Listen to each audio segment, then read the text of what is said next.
बिहानको 4 बजे घरको ठुलो भाले बास्यो। एउटा भाले बासेको आवाजले छिमेकीको खोरमा भएका अन्य कुखुराका भालेहरू पनि बास्न थाले। भालेहरूको कुखुरी काँले मस्त निदाएको गाउँको निन्द्रा बिथोलियो। पर टाढा कतै कुकुर भुकेको आवाज पनि सुनिँदै थियो। आमाका हातका चुराहरू बजेको सुने। घरको मूल ढोका घक्राक्क खुल्यो। ढोका खुलेसँगै बिहानीको पहिलो चिसो हावा कोठाभित्रसम्म आइपुग्यो। सिरक बाहिर अनुहार निकालेर सुतेको थिएँ।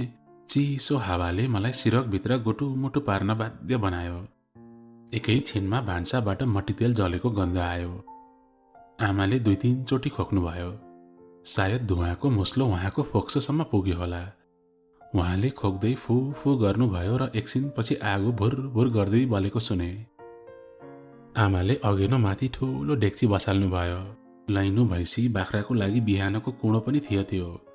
त्यसपछि उहाँले चुलो मजेरीदेखि बाहिर पिँढीसम्म कसेर लगाउनु भयो।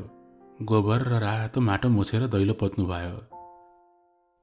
पूर्वी क्षितिजमा आकाश बिस्तारै खुल्दै गयो र सुन्तला पहेँलो रङको क्यानभासमा परिवर्तन भयो। घर बाहिर मान्छेहरू हिँडेको बोलेको गुनगुन आवाज आइरहेको थियो। अगेनामा आगो नजिकै चियाको कित्ली बसालेर उहाँ कम्मरमा गाग्री र नुहाएर फेर्दा लगाउने लुगा बोकेर पँधेरोतिर लाग्नुभयो।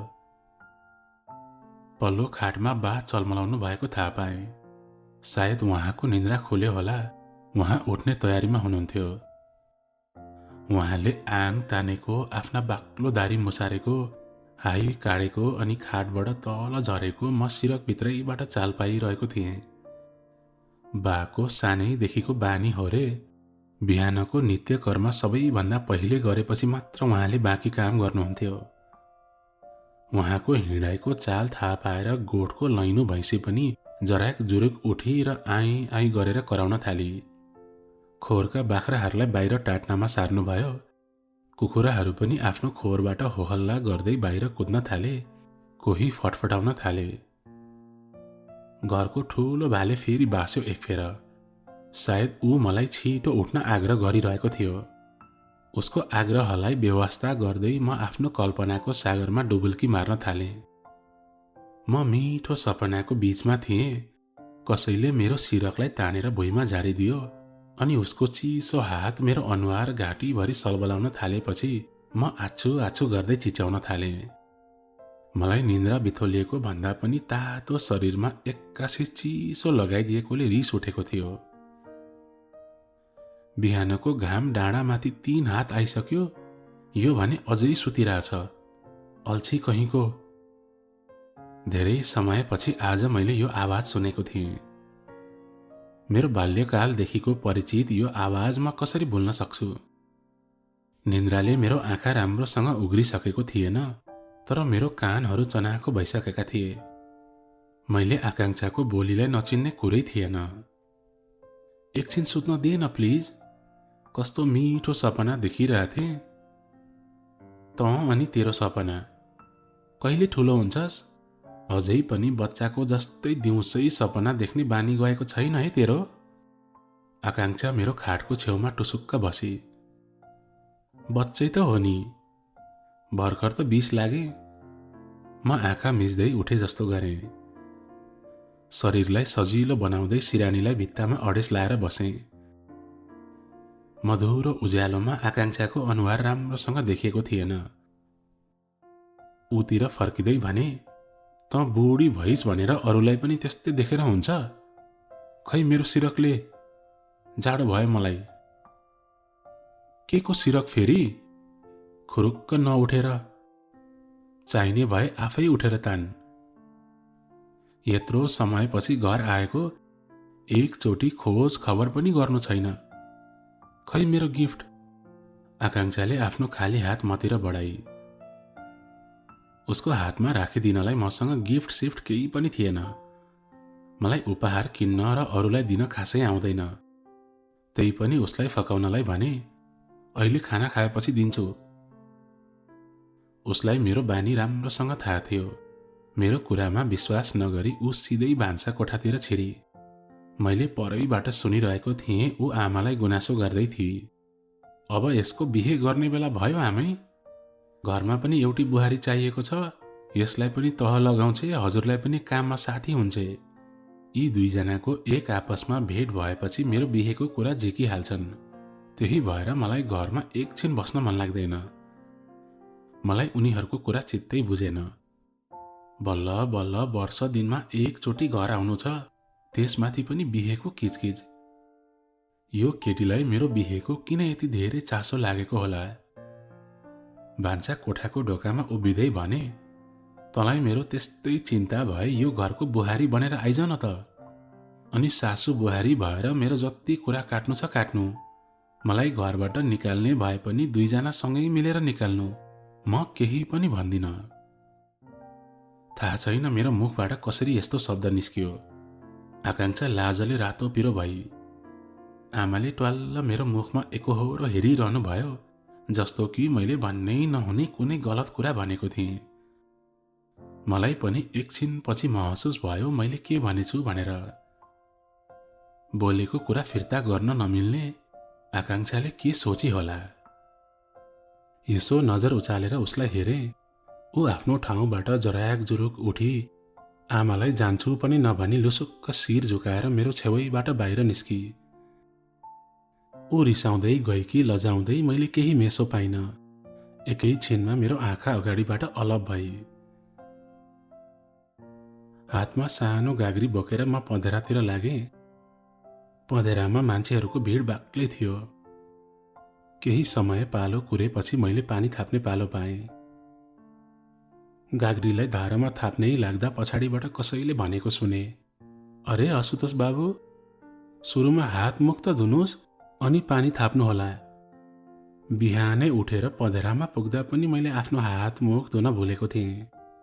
आफ्नो अल्छीपन अझैसम्म छोड्न नसकेकोमा आफैलाई लाज लाग्यो। पछाडि फर्केर हेरे, आकांक्षाको आमा हुनुहुँदो रहेछ। लजाउँदै नमस्कार काकी भने। कहिले आउनु भयो त बाबु? कति दिनलाई छ छुट्टी? 1-2 दिन बस्छु होला काकी। भर्खरै परीक्षा सकियो, यसो भेटघाटको लागि मात्र आएको। हाम्रो घरतिर पनि आउनु न है, आकांक्षा सधैँ तपाईँको बारेमा कुरा गरिरहन्छे। आकांक्षा शब्द सुन्ने बित्तिकै मलाई बिहानको घटना दिमागमा आइहाल्यो। अघिसम्म सामान्य तरिकाले बोलिरहेको म एकाएक बोल्न अप्ठ्यारो लाग्न थाल्यो। मैले त मनमा नै आकांक्षाको आमालाई सासु आमा पो देख्न थालेछु। म केही पनि नबोलेको देखेर उहाँले फेरि सोध्नुभयो, के भयो आशुतोष बाबु? धेरै बेर सोच्नु भयो त? हाम्रो घर पनि हजुरकै घर जस्तो त हो। आफ्नो सम्झे सबै कुरा आफ्नै हुन्छ क्यारे। मैले केही बोल्ने शब्द नै पाइन, किनकि मैले त धेरै कुरा आफ्नो नहुँदै पनि आफ्नो सम्झिसकेको थिएँ। हुन्छ काकी, म दिउँसोतिर आउँछु नि। भरिएको गाग्री काँधमा बोकेर म फटाफट घरतिर लागेँ। छिटो छिटो हिँड्दा गाग्रीको पानी छल्किरहेको थियो। त्यो भन्दा बढी त मेरो मन छछल्किएको थियो। दिनभरि घरैमा बसेर समय कटाएँ, किनकि मेरो उमेरका साथीहरू धेरैजसो दुबई, कतार र मलेसिया पुगिसकेका छन्। कोही जापान र कोरियामा पनि छन्। एकाध साथीहरू काठमाडौँमा बिहान बेलुकाको छाक जुटाउन सङ्घर्ष गर्दैछन्। मैले पनि त एसएलसी पास गर्ने बित्तिकै गाउँ छाडी काठमाडौँ सहरमा आफ्नो भविष्य खोज्न हिँडेको थिएँ। बिहान कलेज पढ्थेँ भने दिउँसोको खाली समयमा काम गर्थेँ। मैले पुतली सडकको एउटा पुस्तक पसलमा काम गर्न थालेको पनि 2 वर्ष जति भइसक्यो। कोठा भाडा अनि बिहान बेलुकाको खर्च चलाउन ठिक्क हुन्छ मेरो कमाई। घरमा पैसा पठाउन नसके पनि घरबाट त माग्नु परेको छैन नि भन्ने सोचेर मन बुझाउँछु। पैसा कमाएर घरमा बा आमालाई पठाउन नसकेको पीडा त छँदै थियो। त्यसमाथि पनि जति कमाएको थिएँ त्यसमै गुजारा गर्नुपर्ने बाध्यता पनि सँगै थियो। घरमा आएको बेला मैले गर्ने काम खासै केही हुँदैन। सबै काम धन्दा मेला पात बा आमाले नै सम्हाल्नु भएको छ। आमाबाट थाहा पाएँ आकांक्षाले घरको काममा बा आमालाई सघाउँदी रहेछे। बा आमाको ख्याल पनि गर्दी रहेछे। गाह्रो साह्रो परेको बेलामा हेरिदिने उही रहेछे घरमा। आकांक्षालाई पनि आमाले आफ्नै छोरी सम्झेर माया गर्नुहुन्छ। सायद घरमा खड्किएको छोरीको अभाव आकांक्षाले पूरा गरिदिएकी थिए। आकांक्षा एकदम सरल र मिजासिली स्वभावकी केटी छे। सबैलाई उस्तै आदर र सम्मान गर्न जानेकी, घर व्यवहारको कुरामा कसैले सिकाउनै पर्दैन।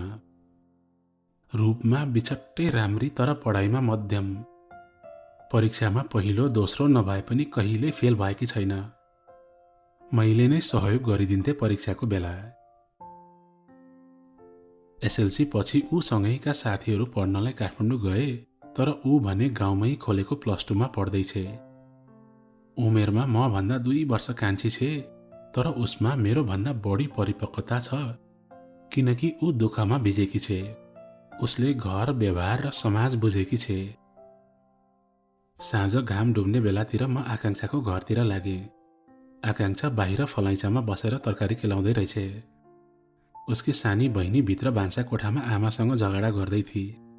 आकांक्षालाई हेरेर थोरै मुस्कुराए र सरासर भित्र छिरे। आकांक्षाकी बहिनीले आफ्नो घरमा नयाँ मान्छेलाई देखेपछि रुन बन्द गरी। मैले हिजो बाटोमा किनेको केही दाना स्याउ र 1 बोतल कोक लगेको थिएँ। बहिनीलाई बोलाएर उसको हातमा राखिदिए। सुरुमा त नजिक पर्न पनि डर मानिरहेकी थिए, पछि डराई डराई मेरो हातको झोला समाते। आकांक्षाको बा आमासँग कुरा गरिरहँदा आकांक्षा बेला बेला भित्र बाहिर गरिरहेकी थिए। मलाई थाहा थियो ऊ पनि मेरो कुरा सुन्न चाहन्छे। मलाई 1-2 प्रश्न पनि सोध्न चाहन्छे होला। आफ्नो स्कुलको साथीको बारेमा केही सुनाउन चाहन्थे होला, तर त्यहाँ त्यस्तो माहौल नै बनिरहेको थिएन। मलाई पनि उसको बारेमा अझै धेरै जान्ने मन थियो, तर म पनि खुलेर बोल्न सकिरहेको थिइनँ। थाहा छैन किन बेला बेला आकांक्षासँग मेरो नजर जुत्दा मेरो मुटुको धड्कन एकाएक बढेर आउँथ्यो। मेरो मोबाइलमा फोनको घन्टी बज्यो। काठमाडौँबाट घरबेटी बाले फोन गरेका रहेछन्। हिजो बिहानदेखि कोठाको ढोका नखुलेको देखेर उनलाई साह्रै पिर परेछ र फोन गरेछन्। मैले घर जाँदैछु भन्ने कुरा कसैलाई पनि भनेको थिइनँ। एकाएक आफ्नो घर बहालमा बस्ने केटो हराउँदा उनलाई पिर पर्नु स्वाभाविक नै हो। घरबेटी बासँग कुरा गर्दा गर्दै म आकांक्षाको घरबाट बाहिर निस्किसकेको थिएँ। जाने बेला एकपटक आकांक्षाको अनुहारमा हेरेँ। किन जानुपर्ने होला यति चाँडै जस्तो भावमा मलाई नै हेरिरहेकी थिए। घरबेटी बाको सधैँको किचकिच आज फेरि पनि सुन्नु परेको थियो।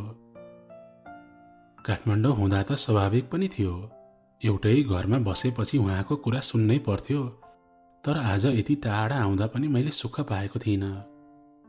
घरतिरको सबै हाल खबर सोधिसकेपछि पनि कुरा टुङ्ग्याउने सुरसार नगरेपछि बहाना बनाउँदै भने, मलाई बाहिर निस्किनु पर्ने सानो काम आइलाग्यो, म पछि फोन गर्छु नि है भनेर फोन राखिदिएँ। बुढाले पनि मन खुम्च्याउँदै ए ल भनेर फोन काटिदिए। बल्ल मेरो दिमाग हलुका भयो। खाना खाने बेला आकांक्षा टुप्लुक्क हाम्रो घरमा आइपुगी। उसको एउटा हातमा तरकारी र अचारको बटुको थियो। आमाले पठाइदिनु भएको भनेर उसले ती सबै खानेकुरा मेरो अगाडि राखिदिए। मैले मिठो मानी मानी ती सबै अचार तरकारीहरू कपाकप खाइरहेँ। मैले त आमा बा दुवैलाई दिन बिर्सेछु। एक्लै खाइस मोरा, खै यताले त। बाले आशलाग्दो आँखाले मतिर हेर्नुभयो। मैले खाली बटुको बातिर सारिदिएँ।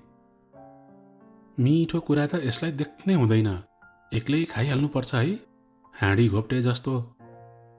बाका कुराले आमा र आकांक्षा दुवै खितखित हाँस्न थाले। आकांक्षाले म अर्को बटुका पनि ल्याइदिन्छु नि त भनेर घरतिर जान लागि, तर बाले भो पर्दैन नानी भनेर रोक्नुभयो। मैले खाना खाएर नउठेसम्म आकांक्षा मेरो छेउमा मैले खाएको हेरिरही। आमाले उसलाई पनि खाना खान कर गर्नुभयो, तर उसले भर्खरै खाएको भनेर खान इन्कार गरी। आमासँगै जुठा भाँडा माझेर ऊ घरतिर जान लागेकी थिए। मेरो हातमा एउटा सानो कागजको टुक्रा राखिदिए। मैले त्यसलाई खोलेर हेर्दै नहेरी प्यान्टको खल्तीमा राखेँ। ऊ एकैछिनमा अन्धकारमा विलीन भइसकेछ। सुत्ने बेला मोबाइलको घन्टी बज्यो। नयाँ नम्बरबाट एसएमएस आएको रहेछ। नचिनेको नम्बर कसको होला भन्ने खुल्दुली लागिरहेको थियो। घरबेटीको छोरीले पो गरेकी रहेछ। उसले लेखेकी थिए, असुतोष दादा, म रोजिना, चिन्नुभयो नि? हजुरलाई थाहा छ, आज ड्याडीले मेरो लागि मोबाइल किनिदिनु भयो। हजुरको फेसबुक एकाउन्ट छ कि छैन? उसले भर्खरै एसएलसीको परीक्षा सकेकी थिए, त्यही भएर त उसले नयाँ फोन पाएकी थिए। एसएलसी परीक्षामा राम्रो गरे फोन किनिदिने शर्त थियो बाबु छोरीको। रिजल्ट नआए पनि उसले परीक्षा निकै राम्रो भएको छ भनेर गफ लगाएकी थिए, किनकि परीक्षाकै लागि भनेर घरबेटी बाले मलाई ट्युसन पढाउन लगाएका थिए। आफ्नै घरबेटीले भनेपछि नाइ पनि भन्न गाह्रो। फेरि 1 महिना पढाउँदा 2 महिनाको कोठा भाडा पनि छुट पाउने, घरबेटीसँग सम्बन्ध पनि राम्रो हुने। मैले एकै वचनमा हुन्छ भनिदिएको थिएँ। 1 महिनासम्म पढाउँदा मैले कोठामा बेलुकाको खाना खासै बनाउन परेन, सधैँ जसो माथि नै खाएर आउँथे। कहिले काहीँ उनीहरू भोजमा जाँदा भने मन नलागी आफ्नो कोठामा बनाउँथे। मलाई त बानी परिसकेको थियो रोजिनाको घरको खाना खाने। कहाँ नेवारी परिकारको अनेकन व्यञ्जन, कहाँ मैले पकाउने सादा दाल भात र साग। रोजिनाले फेरि मेसेज गरी, हजुरको फेसबुक आइडी दिनुस् न, म फ्रेन्ड रिक्वेस्ट पठाउँछु। मैले अहिलेसम्म फेसबुक एकाउन्ट बनाएकै थिइनँ। मेरो फेसबुक चल्ने मोबाइल पनि थिएन। म नोकियाको सेट बोक्थेँ। मलाई फेसबुक एकाउन्ट बनाउन मन नभएको त होइन, तर मैले चिनेका कोही पनि फेसबुकमा थिएनन्। मेरो फेसबुक आइडी नै छैन, मलाई पनि एकाउन्ट खोल्न सिकाइदेऊ न त। हजुर काठमाडौँ कहिले आउनुहुन्छ? हजुर आउने बित्तिकै म साइबर क्याफेमा गएर हजुरको फेसबुक आइडी बनाइदिन्छु। तिमीले मेरो नम्बर कसरी पायौ? हजुरको नम्बर खोज्न कुन गाह्रो कुरा हो र?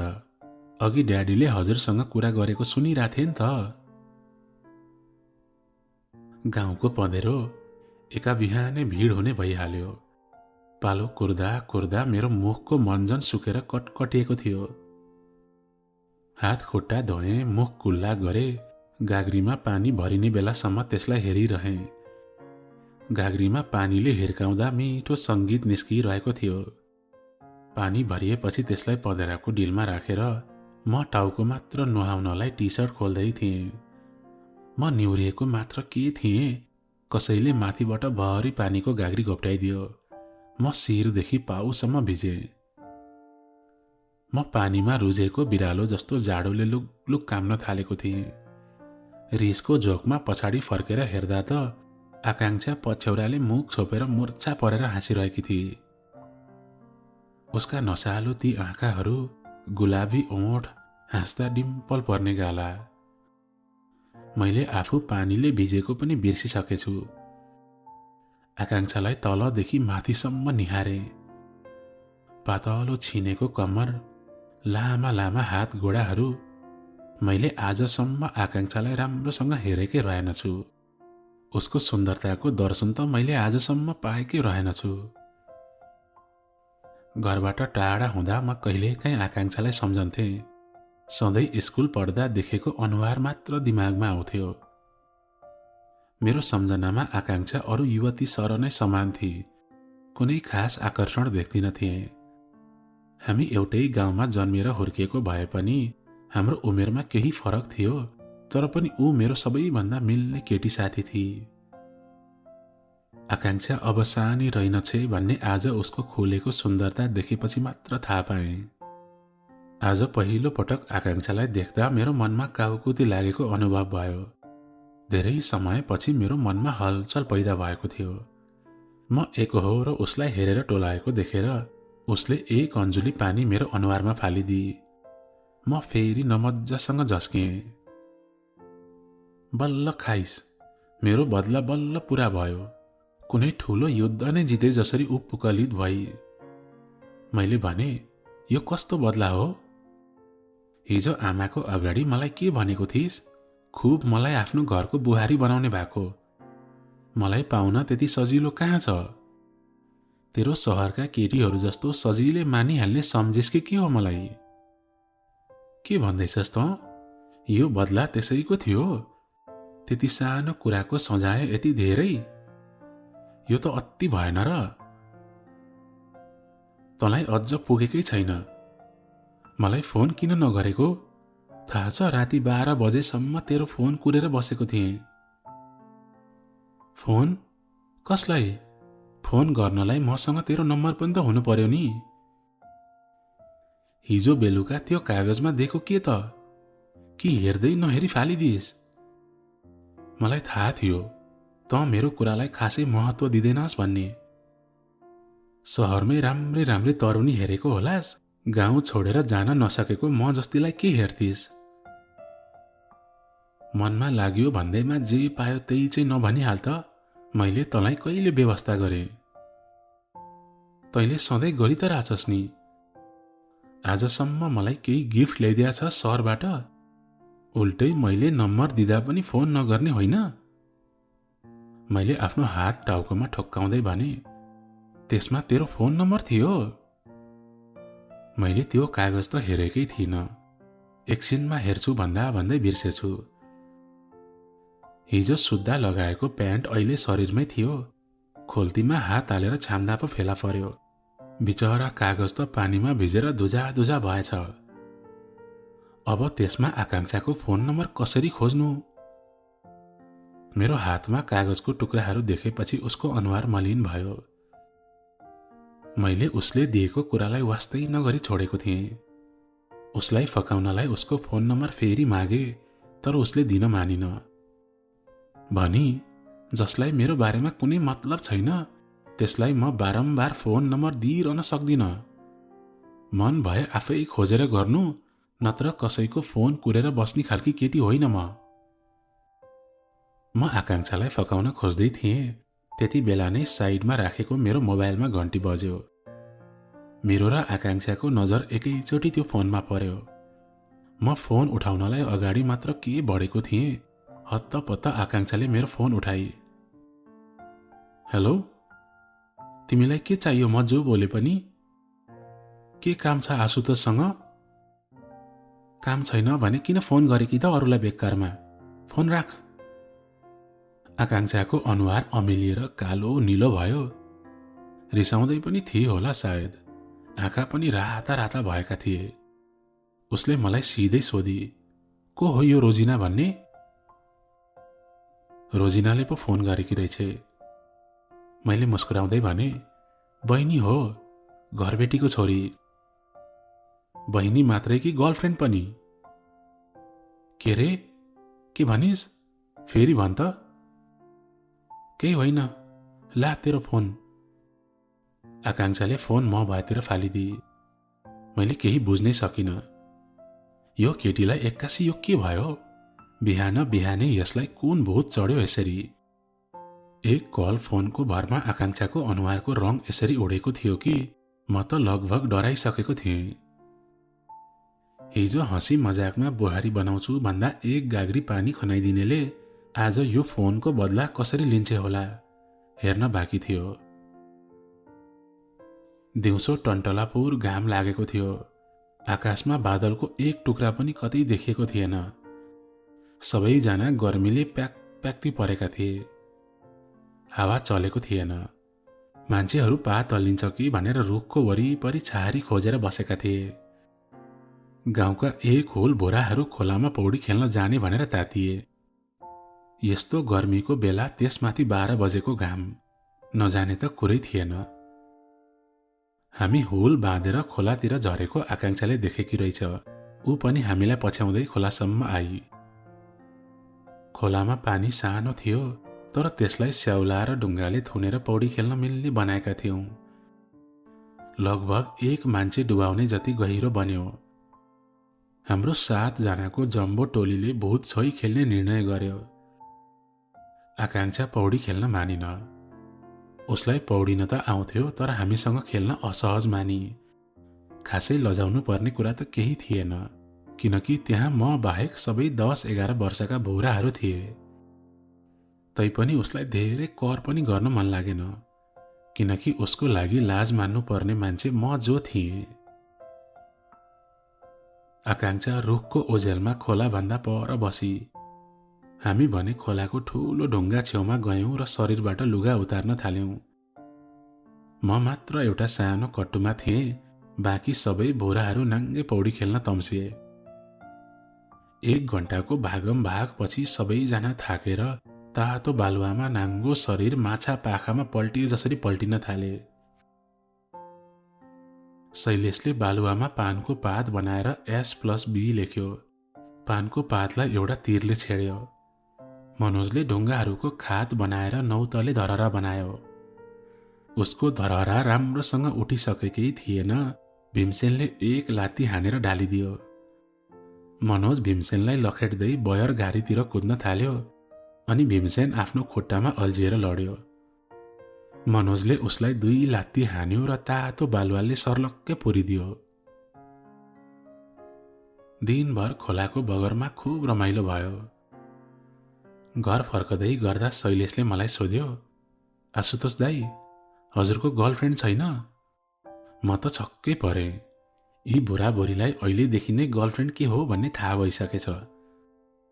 मैले उसको गाला चिमोट्दै भने, छैन भाइ, बरु तेरो गर्लफ्रेन्ड को हो भन् त? त्यो अघि S+B कसको नाममा लेखिस्? बबिताको। त्यो मेरो बेस्ट फ्रेन्ड पनि हो। उसले बेस्ट फ्रेन्ड भन्दा मैले पुलुक्क आकांक्षातिर हेरेँ।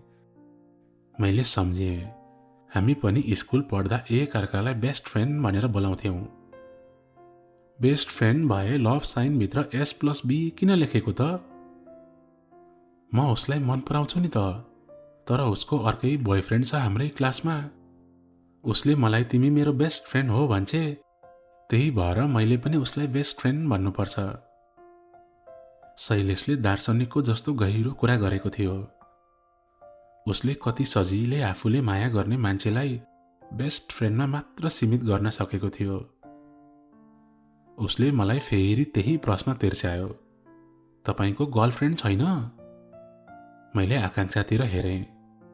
ऊ सुनेको नसुने झैं गरी हामीभन्दा पर पर हिँडिरहेकी थिए।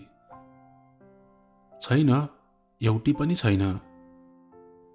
भन्न त मन थियो नि, ऊ त्यो आकांक्षा तिमीहरूको दिदी छ नि, मेरो गर्लफ्रेन्ड हो भनेर। मनले 1000 पल्ट आकांक्षा भने पनि मुखले छैन भनिदिए। मेरो जवाफले ऊ सन्तुष्ट भएन। उसको मनमा खै के कुरा खेलिरहेको थियो फेरि सोध्यो, सहरमा त सबैको गर्लफ्रेन्ड बोयफ्रेन्ड हुन्छ रे, तपाईको मात्र किन भएन? तर एउटा कुरा सोधौं? नडराई सोध न। आकांक्षा दिदी हजुरको गर्लफ्रेन्ड होइन? हे भगवान, यसलाई अब के जवाफ दिने? बाँच्नु र मर्नुको स्थितिमा पार्यो शैलेशले। खुब जान्नी भएर बुढाहरूलाई गर्लफ्रेन्डको बारेमा सोध्नी भएको उल्टै मलाई पो अप्ठ्यारोमा पारे। आकांक्षा नै गर्लफ्रेन्ड हो भनौँ भने मलाई पनि थाहा छैन आकांक्षाले मलाई मन पराउँछ कि नै। होइन भनौँ भने उसले यसरी सोधेको थियो कि उसलाई सबै कुरा थाहा छ र ऊ केवल कन्फर्म मात्र गर्न चाहन्छ। उसको मुख थुन्न मैले यति मात्र भने, आकांक्षा मेरो बेस्ट फ्रेन्ड हो। सायद उसको लागि बबिता बेस्ट फ्रेन्ड भए जस्तै मेरो लागि आकांक्षा पनि त्यस्तै बेस्ट फ्रेन्ड होला भन्ने बुझ्यो कि। उसले लामो लेन्द्रो तानेर ए मात्र भन्यो। साँझ खाना खाएर म आकांक्षाको घरतिर लागेँ। ऊ घरमा थिइन। मैले उसकी सानी बहिनीलाई सोधे, दिदी खै त बोलु?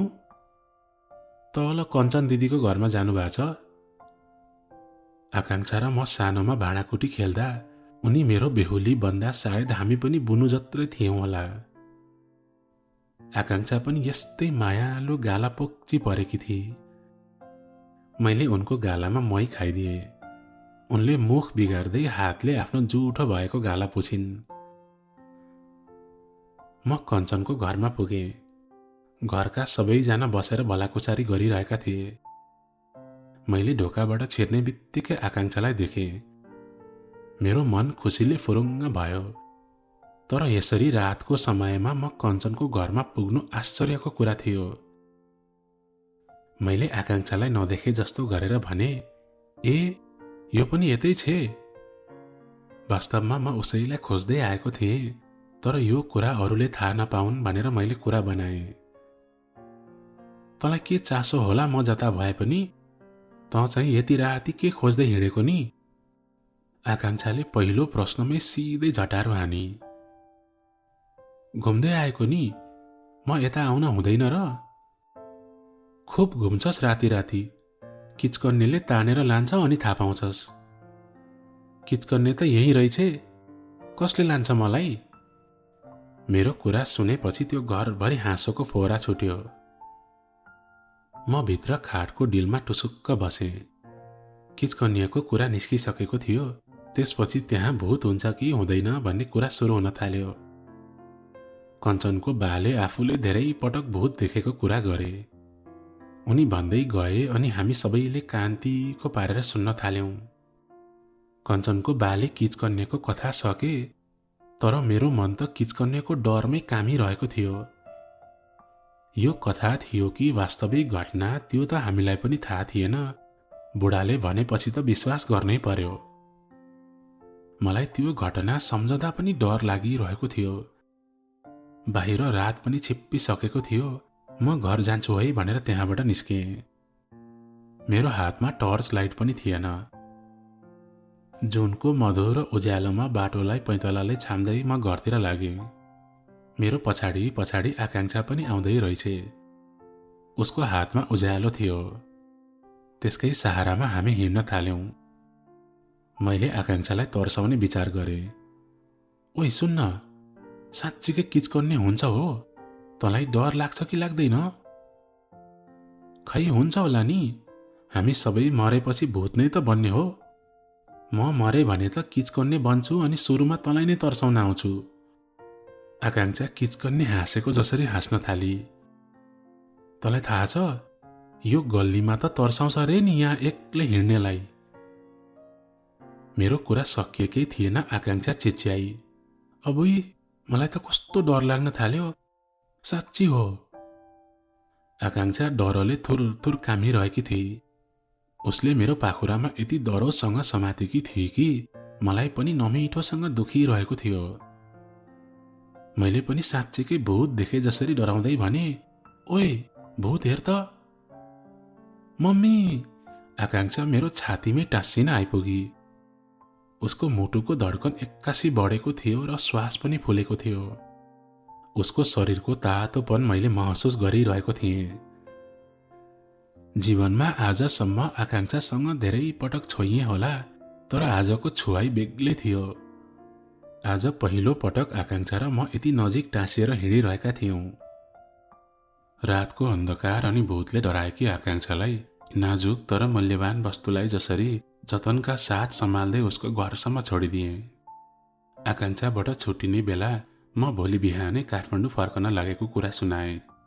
मलाई लागेको थियो उसले मलाई रोक्छे होला, अझै 2-4 दिन बस्न, तँसँग कति धेरै कुराहरू गर्नु छ भन्छे होला भनेर सोचेको थिएँ।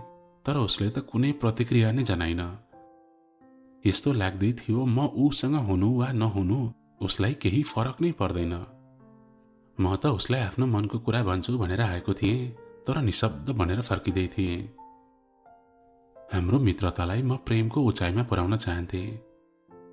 सायद गल्ती मेरै थियो। मैले नै आकांक्षाको बारेमा धेरै सोचेछु। हाम्रो दोस्ती त छँदै थियो नि, त्यसलाई प्रेमको तुच्छ उपमा दिएर मैले कतै गल्ती त गर्दै छैन। जे होस्, केही भनेर आकांक्षालाई दुखी बनाउनु भन्दा केही नभनी आफै दुखी हुनु नै बेस। त्यो रात मलाई जीवनमै सबैभन्दा लामो रात लाग्यो। उनीसँग बिताएका पुराना दिनहरू एक एक गरेर सम्झिन थालेँ। म चैतको अन्तिम सातामा घर गएको थिएँ। अब फेरि भेट हुन कार्तिकको दशैँसम्म कुर्नुपर्नेछ। यो 6 महिनामा कति दिन, कति घण्टा वा सेकेन्ड बाँकी छ होला, यही सोच्दै ओछ्यानमा ओल्लो कोल्टो पल्लो कोल्टो फेर्दै उज्यालो भयो। झिसमिसे उज्यालोमै गाउँका अरू मान्छेहरू उठेर काम धन्दा गर्नुभन्दा अगावै म काठमाडौँ जाने गाडी चढिसकेको थिएँ। यो काठमाडौँ सहर कति फरक छ। नागढुङ्गाबाट गाडी उकालो लागेपछि मन गह्रो हुँदै गयो। थानकोट चेकपोस्ट कटेर कलङ्की पुग्दा नपुग्दै मेरो आँखा आँसुले भरिसकेका थिए। कमसे कम आकांक्षाको फोन नम्बर भएको भए पनि एक कल फोन गरेर मनको सबै भारी बिसाउन हुन्थ्यो। त्यो पनि थिएन। भारी मन बोकेर झमक्क साँझ परेपछि बल्ल म कोठामा पुगेँ। दिनभरि बसको यात्राले ज्यान थिलथिल भएको थियो। पेटमा भोक थियो तर शरीरमा जाँगर थिएन। भाँडा माझ्नु, पानी थाप्नु, दाल तरकारी किन्नु, पकाउनु, खानु, ओहो कति धेरै कामहरू मलाई पर्खेर बसिरहेका थिए। घरमा पो पस्केर राखिदिएको तातो खाना खान पाइन्थ्यो होटलमा जसरी। घरमा जस्तो सहरमा हुँदो रहेनछ। कुकरको सिट्ठीको आवाज सुनेपछि घरबेटी बा खोक्दै तल मेरो कोठातिर झरे। आमाले हालिदिनु भएको गुन्द्रुक, भटमास, घिउका पोकाहरू असरल्ल थिए। ढोकाबाट छिर्ने बित्तिकै बुढाले सोधिहाले, फर्कियो बाबु? सामान त निकै ल्याएछौ त? हजुर, काममा फर्किहाल्नु पर्ने भयो, त्यसैले। खाटमा राखेको सानो तरकारी र घिउको पोको बुढाको हातमा राख्दै भने, यो आमाले हालिदिनु भएको हजुरलाई। बुढाको आँखा खुसीले चम्क्यो। कोसेली बोकेर माथि उक्लदै गर्दा बुढाले औपचारिकतालाई भने, खाना बनाउन किन दुःख गर्नु पर्थ्यो? म माथि नै बनाउँथे नि त। एका बिहानै ढोका ढकढक गरेको आवाजले म बिउजेँ। घडी हेरेँ, भर्खरै 7:15 मात्र भएको रहेछ। को आयो फेरि बिहान बिहानै? झिजो मानी मानी ढोका खोलेँ। ढोका खोलेपछि पो थाहा भयो म त एक सरो भेस्ट र हाफ प्यान्टमा मात्र थिएँ। आँखा राम्रोसँग खुलेको पनि थिएन। एउटा छाया सरासर मेरो कोठामा छिर्यो। म ढोकामा ढेपिएर पछाडि फर्केको त घरबेटीको छोरी रोजिना पो रहेछ। मेरो भएको अलिअलि इज्जत पनि माटोमै मिल्ने भयो।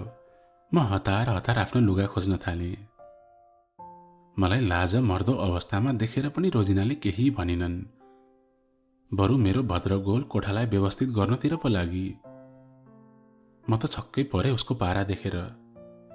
उसले यस्तो व्यवहार देखाइरहेकी थिए कि यी सबै कुराहरूबाट ऊ पहिलेदेखि परिचित छे र उसलाई मेरो हरेक व्यवहारहरू थाहा छ।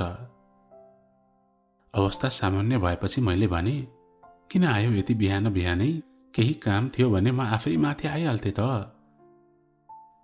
बिर्सिनु भो? छ्या, हजुर त कस्तो भुलक्कड। हजुर काठमाडौँ आउने बित्तिकै फेसबुक आइडी बनाउने भनेको होइन? साइबर खुलिसक्यो, जाउँ छिटो। Facebook ID? मैले सम्झने कोसिस गरेको जस्तो नाटक गरेँ। अनि उसले आफ्नो टच स्क्रिन फोनमा मैले पठाएको एसएमएस देखाई। अब मैले होइन नाइ भन्ने ठाउँ नै बाँकी रहेन। बाथरुममा हात मुख धोएर म रोजिनाको पछि पछि साइबर क्याफेतिर लागेँ। हजुरको इमेल आइडी के राखौँ? रोजिनाले मेरो कानमै सुसाई। बिहानैदेखि साइबरमा मान्छेहरू आइसकेका थिए। जे राखे पनि भयो, सम्झन सजिलो हुने कुनै राखिदेऊ न। रोजिनाले आफ्ना खिरिला औँलाहरू किबोर्डमा टाइप गरी। उसले मेरो मोबाइल नम्बर मागी। मेरो मोबाइलमा टुङ्ग मेसेज आयो।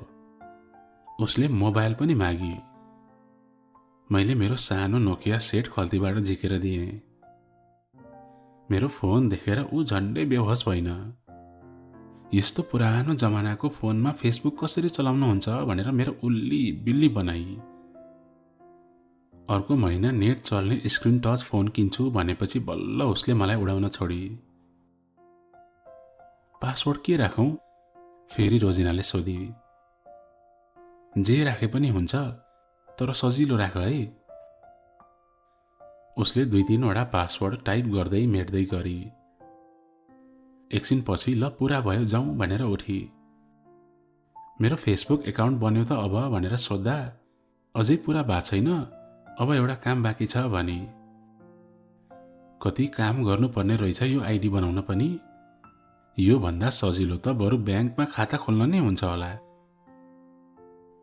खाना खाएपछि म उसको घरको छतमा उक्लिएँ। ऊ मलाई नै कुरेर बसेकी रहेछ। काठमाडौँ सहरलाई ब्याकग्राउन्डमा पारेर उसैले एउटा फोटो खिचिदिए। पछि पो थाहा पाएँ प्रोफाइल पिक्चरको लागि खिचेकी रहेछ। ब्याङ्कमा खाता खोल्दा फोटो टाँसे जस्तो। मलाई काममा जान हतार भइसकेको थियो, त्यसैले म सिँढीबाट ओर्लिँदै थिएँ। उसले एकछिन रोकी। अझै बाँकी छ यो फेसबुक आइडी बनाउन? मैले झिँझो माने। उसले मुस्कुराउँदै भनी, सबै काम सकियो, हजुरलाई आइडी र पासवर्ड दिउँ भनेर नि। एउटा सानो कागजको टुक्रामा सुन्दर अक्षरले इमेल आइडी र पासवर्ड लेखेको थियो। मेरो नजर सुरुमै पासवर्डमा पर्यो। लेखेको थियो @loveA123। मनमा नै पढे, ए फर आकांक्षा। काठमाडौँको बसाई भनेको जस्तो सजिलो कहाँ हुनु। बिहानको कलेज, दिनभर पसलको भिडभाड दौडधुप। मलाई आफ्नै बारेमा त सोच्ने फुर्सद हुँदैन थियो, आकांक्षाको बारेमा त झन् कसरी थाहा पाउनु। म उसलाई हर बखत सम्झिरहेको हुन्थेँ, तर मैले सम्झेको छु भनेर सुनाइदिने कोही थिएन। के थाहा उसले पनि त मलाई सम्झिँदै बसिरहेकी थिए कि। कहिलेकाहीँ आँखा फरफराउँदा, बाडुल्की लाग्दा आकांक्षाले सम्झी होला भनेर मन बुझाउँथे। हरेक पल्ट फोनको घन्टी बज्दा त्यो फोन आकांक्षाको भइदिए पनि हुन्थ्यो जस्तो लाग्थ्यो। कुनै नयाँ नम्बरबाट मिस कल आउँदा पनि आकांक्षाले फोन गरेकी होला भनेर तुरुन्त कल ब्याक गरिहाल्थेँ। तर हरेक पल्ट मेरो आश निराशामा बदलियो।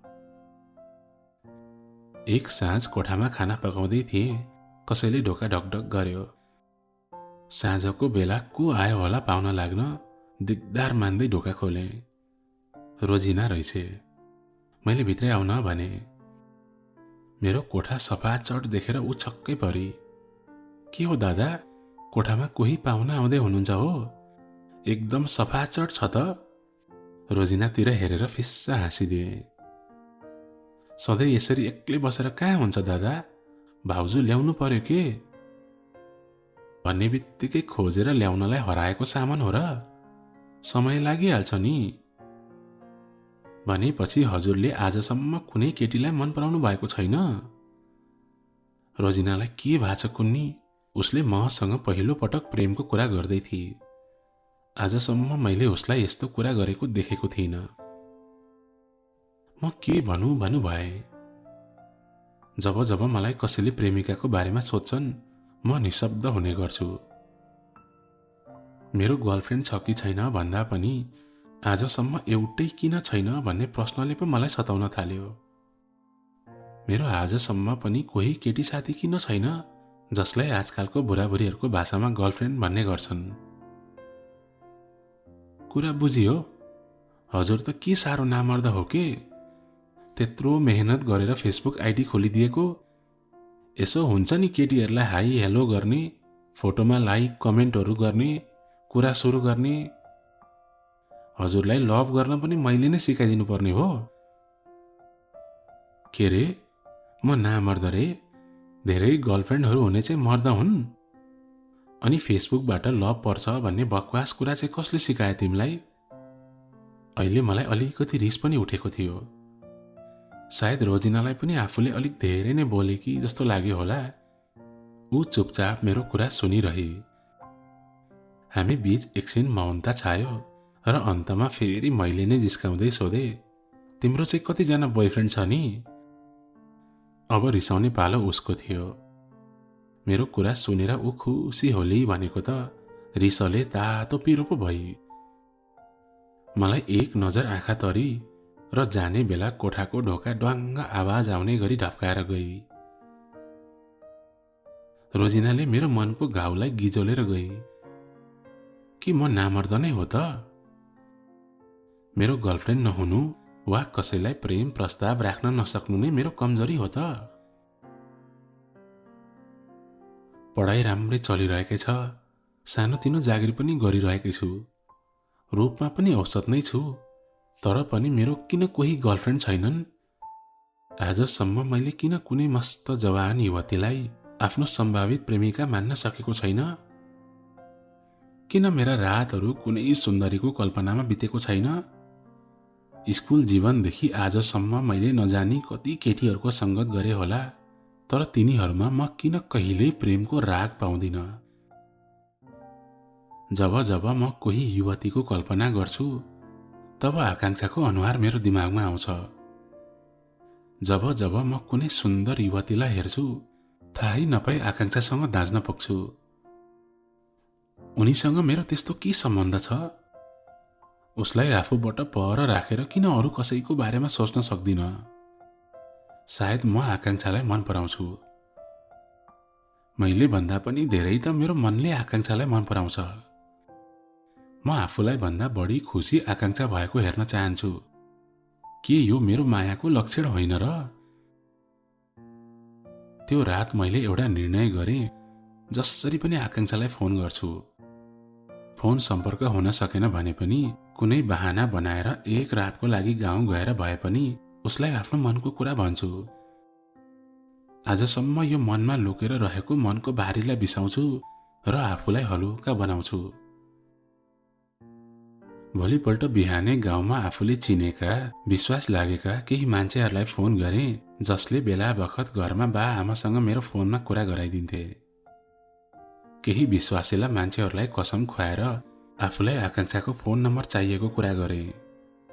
उनीहरूले सुरुमा किन चाहियो अरूको फोन नम्बर भनेर दिन मानेनन्, तर एकजना दाइले मेरो इच्छा पूरा गरिदिए। उनीबाट नै थाहा पाएँ आकांक्षाको घरमा एउटा मात्र फोन रहेछ, जुन उनको बाले बोक्ने गर्दा रहेछन्। बेला बखत मौका मिलाएर फोन गर्दा आकांक्षासँग पनि भेट हुने धेरै सम्भावना थियो। त्यति भए पनि मेरो मनले शान्ति पायो। आखिरमा एक दिनको कडा मेहनतमा आकांक्षाको फोन नम्बर जो भेटिएको थियो। केही दिनसम्म पनि फोन गरौँ कि नगरौँको दोधारमा परिरहेँ। फोन गर्दा आकांक्षाको बाले उठाए भने के भनेर जवाफ दिने होला? सम्भावित घटनाहरूको आकलन गरेपछि एक रात आकांक्षालाई फोन गर्ने निधो गरेँ। रातको 9 बजेतिर उनको नम्बर डायल गरेँ र स्पिकर मोडमा राखेँ। मुटुको धड्कन एक्कासी बढेको थियो।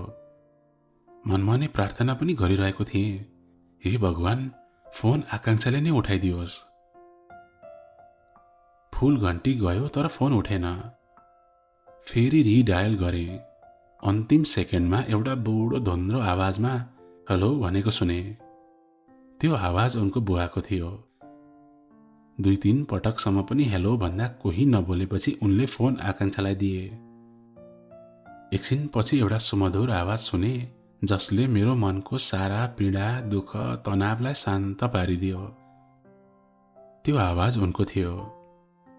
मेरो आँखाबाट हर्षका आँसु झर्न थाले। मेरो गला अवरुद्ध भयो, बोली नै फुटेन। उताबाट उनले हेलो हेलो भनिरहेकी थिए, यता म मुस्कुराउन थालिसकेको थिएँ। केही समय उनी पनि मौन बसी र बिस्तारै भनी, आसु, हेलो आसु, बोल्न ओए, किन नबोलेको? मलाई थाहा थियो तैँले एक दिन मलाई अवश्य फोन गर्छस् भन्ने। म तेरो फोन कुर्दा कुर्दा थाकिसकेको थिएँ, तर हार मानेको थिएन। अब रुने पालो उनको थियो। ऊ उता रोइरही, यता म सुकसुकाइरहेँ।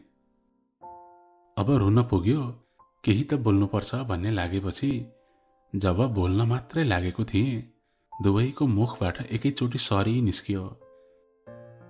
मैले बेलैमा उनको नम्बर खोजेर फोन गर्न नसकेकोमा माफी मागेँ।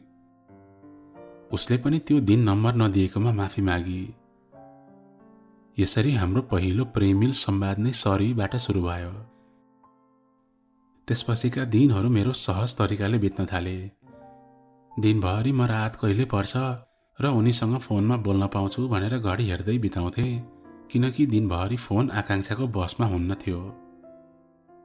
बेला मौकामा घरमा बुवा नहुँदा उसैले फोन गर्थे। राम्रोसँग बोल्न पाएको हुँदैन थियो, बा आउनुभयो भनेर कुरा नसकिँदै फोन काटिदिन्थे। उसले मलाई मिस्ड कल नदिएसम्म मैले फोन नगर्ने आदेश दिएकी थिए। घरका सबै परिवारहरू सुतिसकेपछि बल्ल उसले मलाई मिस्ड कल दिन्थे। रातको 11 बजेपछि रातभरको लागि अनलिमिटेड कल गर्न मिल्थ्यो, जसको सबैभन्दा धेरै फाइदा हामी जस्तो प्रेमी प्रेमिकालाई हुन्थ्यो। सामान्य सन्चो बिसन्चो सोधेर सुरु भएको हाम्रो कुराकानी कहिले हाँसो त कहिले आँसुमा पुगेर टुङ्गिन्थ्यो। उनी आफ्नो घरको सानो सानो कुराहरू पनि नछुटाई सुनाउने गर्थे। मैले गाउँमा अरू कसैलाई फोन गरेर मेरो घरको हालखबर सोध्नु पर्दैन थियो। सुरुवाती दिनहरूमा आधा रातसम्म कुरा गरेर बस्नु रहर थियो, तर पछि पछि भने लत नै लागेको थियो। एक रात कुराकानी हुन सकेन भने त्यो रात तडपेरै बित्थ्यो। उनी सधैँ मलाई गाउँ आउन आग्रह गरिरहन्थे। एक पटक भेटेर न्यास्रो मेट्नलाई पनि गाउँ नै जानुपर्ने बाध्यता थियो, जुन सजिलै पुरा हुनेवाला थिएन। दशैं सुरु हुन 2 साता जति बाँकी थियो। मेरो स्नातक दोस्रो वर्षको वार्षिक परीक्षा पनि नजिकै थियो। कामबाट छुट्टी लिइसकेको थिएँ। मेरो दिनभरि काम भनेकै कि त पढ्नु कि उनीसँग फोनमा कुरा गरेर समय कटाउने मात्र थियो। हामी हरेक रातहरू फोनमा कुरा गरेर अनिदो बिताउँथ्यौं। मायाका कुरा, परिवारका कुरा, भविष्यका मीठा सपनाहरू बुन्दा बुन्दै उज्यालो हुन लागेको पनि पत्तो पाउँदैनथ्यौं। बेला बेला रोजिना मेरो कोठामा आउँथे। कहिले काहीँ म कौसीमा हावा खान पनि निस्किने गर्थेँ। हाम्रो भेट हुने बित्तिकै ऊ सोध्ने गर्थे, भाउजू खोज्नु भए त दादा?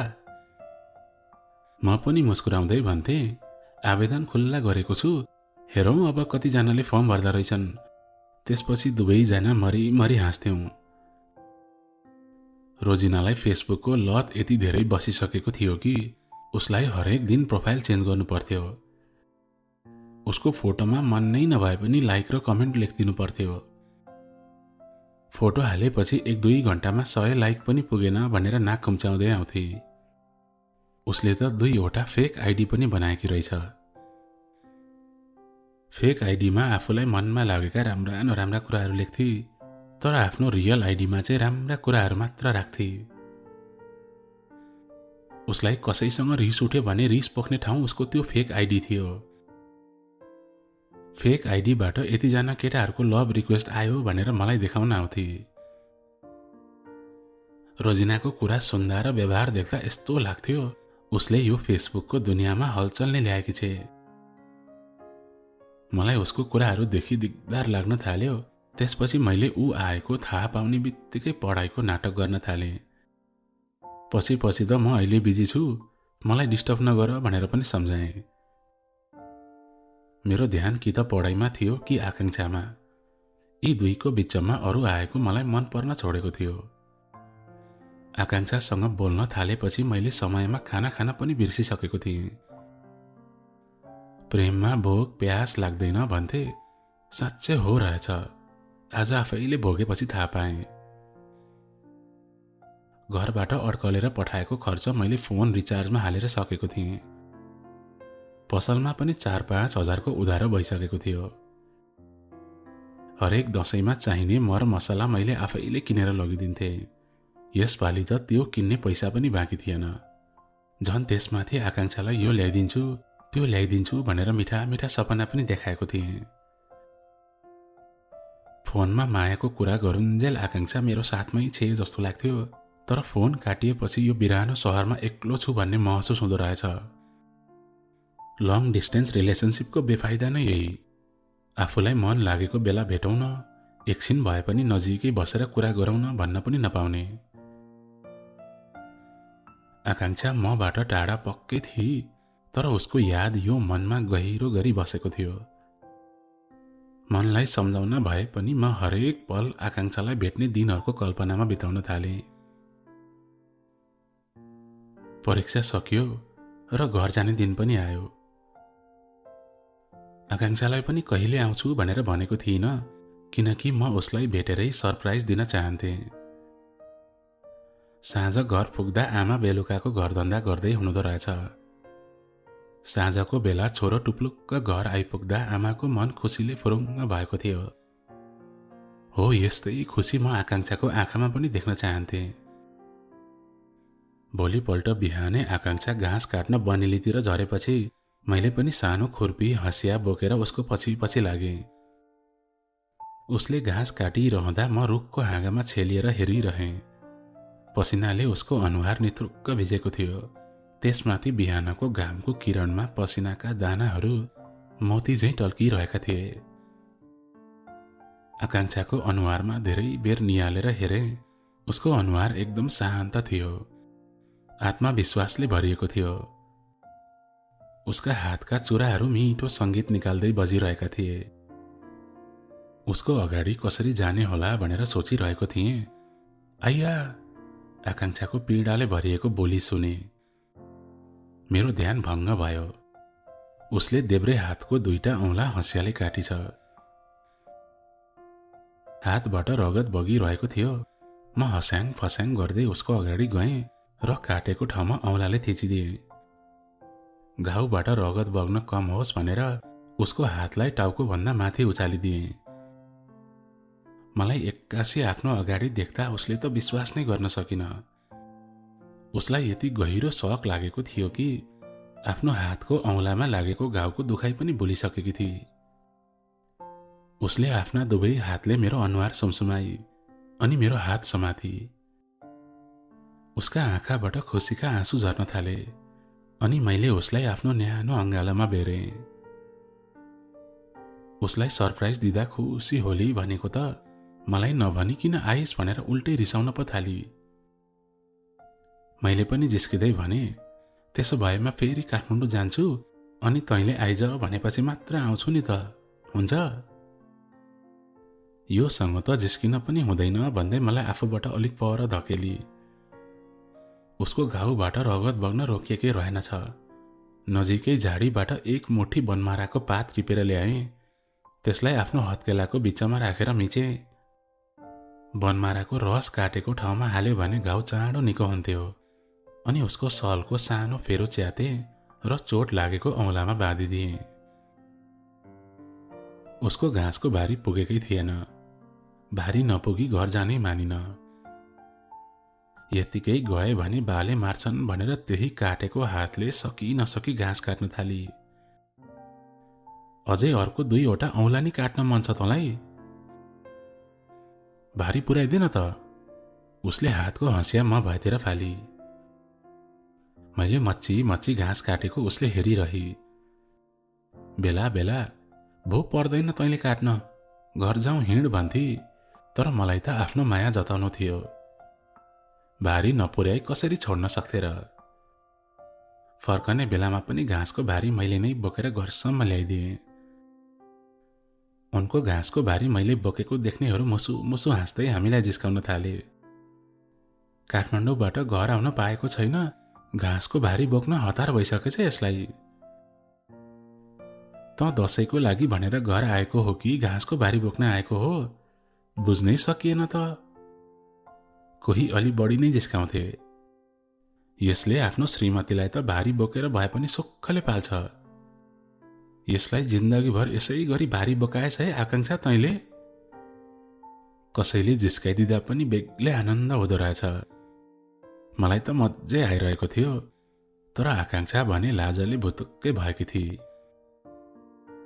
उसलाई अरूको भन्दा पनि बाले देखे भने के भन्ने होला भन्ने पिर परेको थियो होला। गोठ छेउमा घाँसको भारी बिसाएपछि म आफ्नो घरतिर जाँदै थिएँ। उसले मलाई रोक्दै भनी, आशुतोष, तिमीसँग धेरै कुरा गर्नु छ, हामी बेलुकातिर भेटौँ न है? के कुरा हो र? अहिले भन्न मिल्दैन र? बेलुका भन्छु नि है, माथि डाँडाको चौरमा आऊ है। साँझ पर्नुभन्दा अगाडि नै म डाँडाको चौरमा उनलाई कुर्न थालेँ। साँझ ढल्केर झमक्क रात पर्ने बेलासम्म पनि आकांक्षा भेट्न आइन। उसलाई दर्जनौं पटक फोन पनि गरे, तर मोबाइल स्विच अफ थियो। उसले नै भेट्छु भनेकी, अनि मलाई यसरी घन्टौं कुराएर पनि ऊ किन आइन? मैले बुझ्नै सकिन। मैले पढाइको कारण देखाएर जागिर छोड्ने कुरा गरेको थिएँ, जुन बा आमालाई मन परेको थिएन। त्यसमाथि आकांक्षासँग मेरो सम्बन्ध पनि म आउनुभन्दा पहिले गाउँभरि छरपष्ट भइसकेछ। म सोच्थेँ हाम्रो सम्बन्ध, हाम्रो कुराकानी हामी मात्रैमा सीमित होला, तर होइन रहेछ। हाम्रो प्रेम सम्बन्धको बारेमा पुरा गाउँ नै परिचित रहेछ। त्यही भएर त गाउँलेहरू खुल्लम खुल्ला हामीलाई जिस्काउने आँट गर्दा रहेछन् त। आधा रातमा कसैले थाहा नपाउने गरी बोल्दा पनि कसरी सबै गाउँलेलाई थाहा भयो? सायद भित्ताको पनि कान हुन्छ भनेको यही भएर होला। म काठमाडौँबाट आएको पर्सिपल्टदेखि नै घरमा मेरो पढाइ र जागिरको विषयलाई लिएर चर्काचर्की हुन थाल्यो। पहिला पनि अलिकति त भएकै थियो। म बेरोजगार भएर बसेको बालाई मन परिरहेको थिएन। नेपालमा बसेर जतिसुकै कमाए पनि त्यसले माथि उकास्दैन। नाथे 8-10 हजारको जागिर पनि राम्रोसँग खान सकिनस्, भविष्यमा कसरी गरी खान्छस्? उहाँको लागि कमाउने भनेकै कि सरकारी जागिरले हो कि त खाडीमा गएर पसिना बगाउनेले हो भन्ने भ्रम थियो। दुनियाँका छोराहरू विदेश गएर टन्न पैसा कमाएका छन्, सहरमा घर खेत जोडेका छन्, सरकारी जागिर खाएर राम्रो पदमा पुगेका छन्। हाम्रो भने भएको यही घरबारी पनि बेच्नु पर्ला जस्तो छ। खाना खाने बेलामा बाले फेरि कुरा झिक्नु भयो। विदेश जानु मन छैन भने नजा, तर भविष्यको लागि पनि त केही सोच्नु पर्यो। एउटा सानो सरकारी जागिर खाइस् भने पनि गाउँ समाजको भन्ने बाटो त हुँदैन थियो बाबु। आमा पनि गनगनाउन थाल्नु भयो। जागिर भन्ने कुरा पछि खाँदै गरौँला, तर अहिले खाना त राम्रोसँग खान दिनुहोस्। मेरो जिन्दगी हो, के गर्नुपर्छ त्यो मलाई राम्रोसँग थाहा छ। अरूको घरको कुरा ल्याएर मलाई नसुनाउनुहोस् न। मैले खाँदै गरेको थाल पर सारेर उठेँ। मलाई अब भोक नै थिएन। म अगाइसकेको थिएँ परिवारको वचनले अनि समाजले के भन्ला भन्ने डरले। जुठो हात लिएर म बाहिर निस्केँ। बाले आमालाई सराप्दै हुनुहुन्थ्यो। तैँले गर्दा नै छोरो बिग्रियो। यसको चालामाला ठिक देखेको छैन मैले। कि यो आफ्नो खुसीले विदेश जान्छ कि मैले खोजेको केटीसँग बिहे गर्छ। नत्र जता जान मन छ गए हुन्छ, बाटो खुल्ला छ। मैले आकांक्षालाई मन पराउने कुरा आमालाई भने। उहाँलाई हाम्रो सम्बन्धको बारेमा पहिलेदेखि थाहा रहेछ, तर थाहा नभएको जसरी ए हो र, केटी राम्री छे, शील स्वभावकी छे, मलाई त मनपर्छ भन्नुभयो। आमालाई आकांक्षा एकदमै मनपर्छ भन्ने मलाई पहिले थाहा थियो।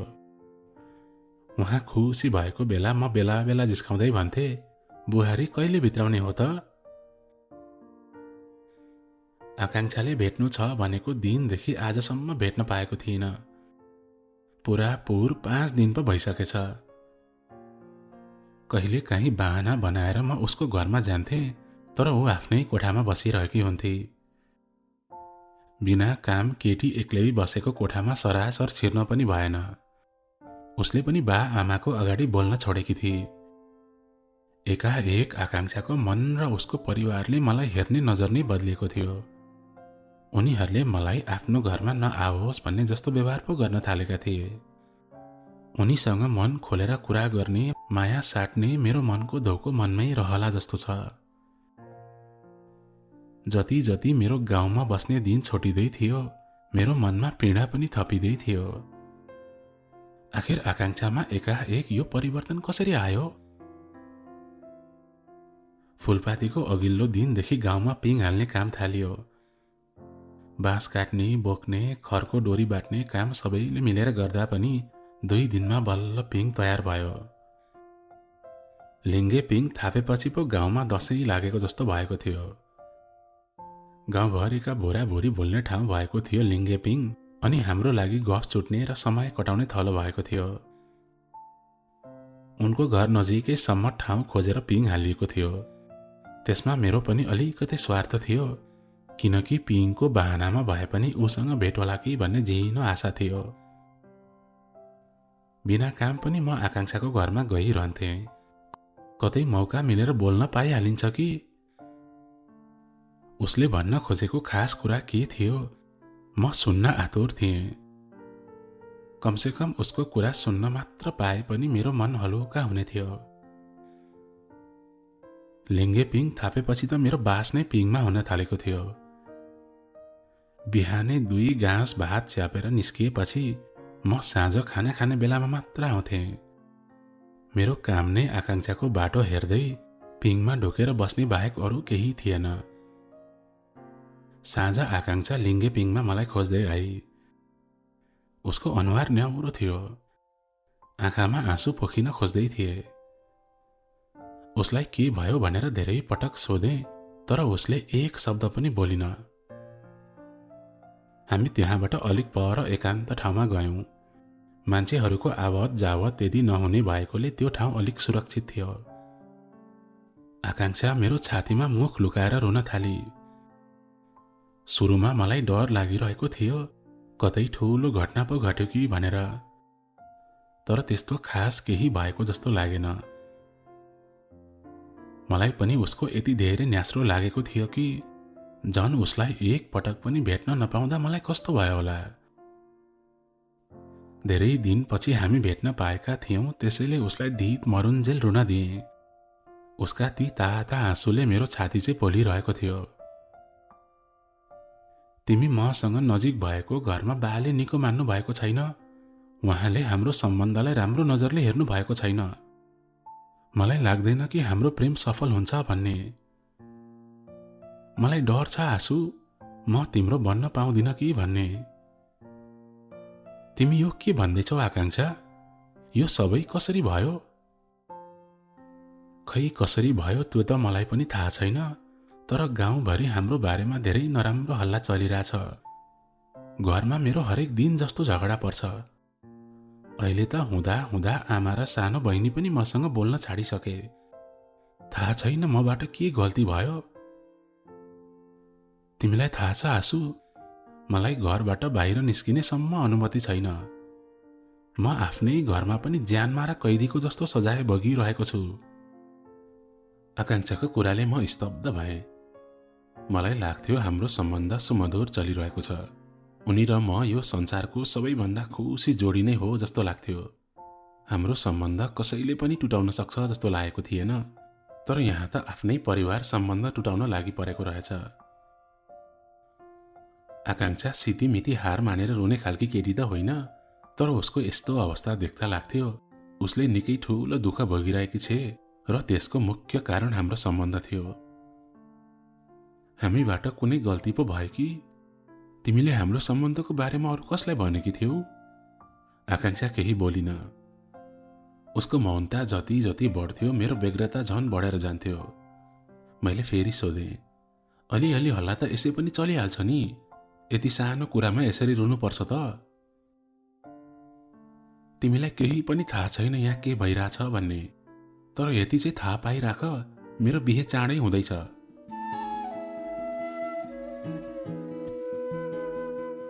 हँ? तिमी यो के भन्दैछौ? तिम्रो बिहेको कुरा कसरी आयो बिचमा? यो हुनै सक्दैन।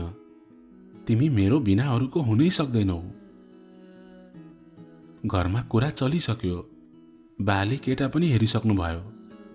मलाई घरमै हेर्न आउने कुरा छ। यो कुरा धेरै अगाडि बढिसक्यो आँसु। आकांक्षा फेरि रुन थाली। यो सब हुँदा पनि अहिलेसम्म उसले मलाई किन भनिन? फेरि आज आएर ऊ यो सब कुरा किन मलाई सुनाइरहेकी छे? आकांक्षाले त्यो दिन भन्छु भनेको कुरा के यही थियो? उसले मेरो छातीमा आफ्नो रुन्चे अनुहार लुकाउँदै भनी, जुन मेरो लागि सारा सर्वस्व थियो, लभ यु आँसु, I love you so much.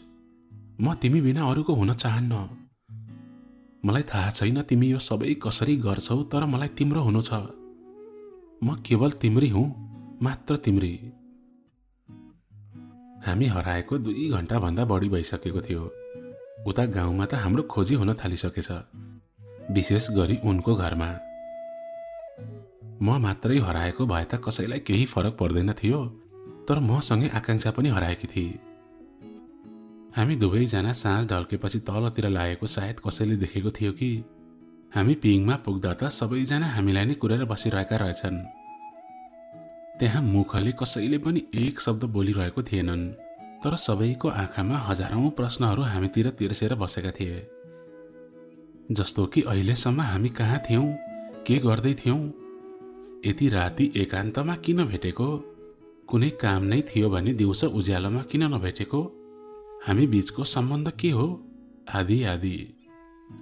आकांक्षालाई मेरो साथमा देखेपछि उनको परिवारले आकांक्षालाई भोको बाघले आफ्नो शिकारलाई झम्टे जसरी झम्ट्यो।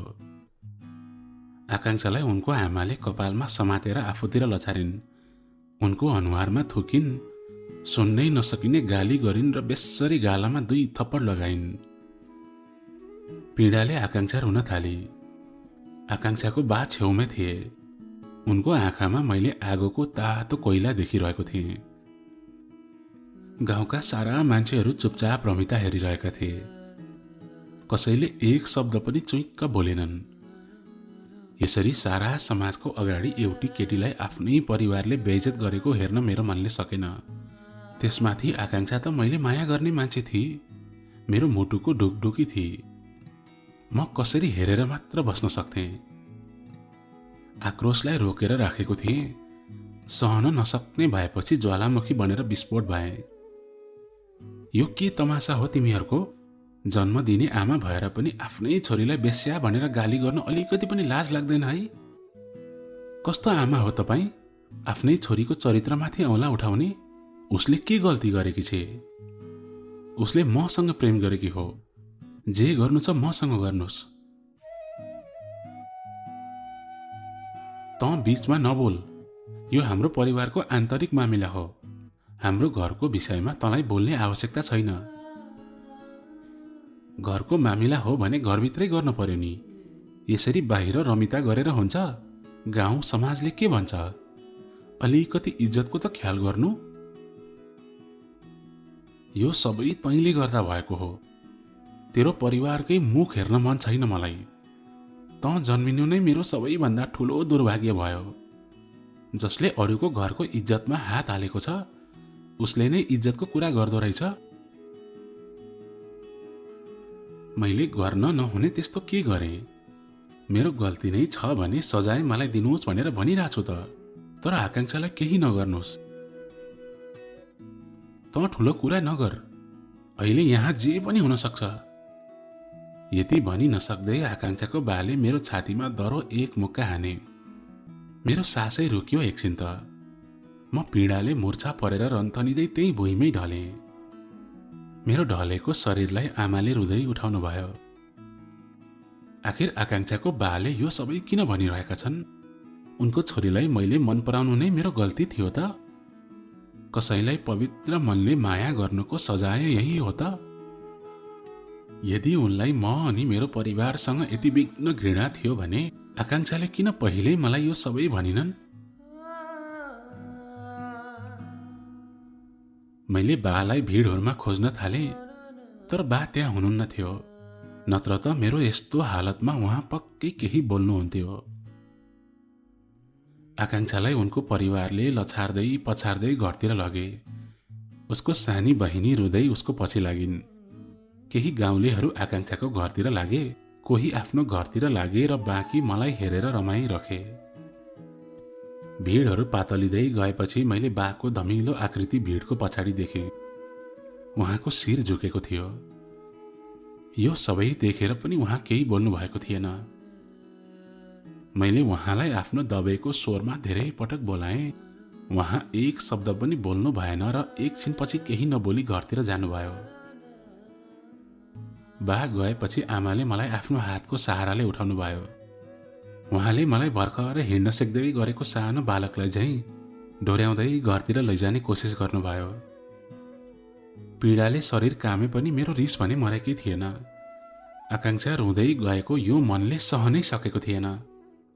मेरो मुटुको टुक्रालाई कसैले निचोर्दै थिचोर्दै मेरो शरीरबाट छुटाएर लगेको थियो। मेरो छाती पीडाले दुखेको थियो। सास फेर्न पनि गाह्रो हुँदै थियो। त्यही पनि मैले हार मानिन। म बेहोसीमै कराउँदै चिच्याउँदै उनको घरमा पुगेँ। आकांक्षा बा आमासँग झगडा गरिरहेकी थिए। उनको पीडा मिसिएको आवाज मैले वरैबाट सुनिरहेको थिएँ। म आकांक्षाको घरमा पुग्ने बित्तिकै उनको बाले एक थप्पड लगाए उनलाई मेरै अगाडि। सायद उनी म माथिको रिस आकांक्षामा पोखिरहेका थिए।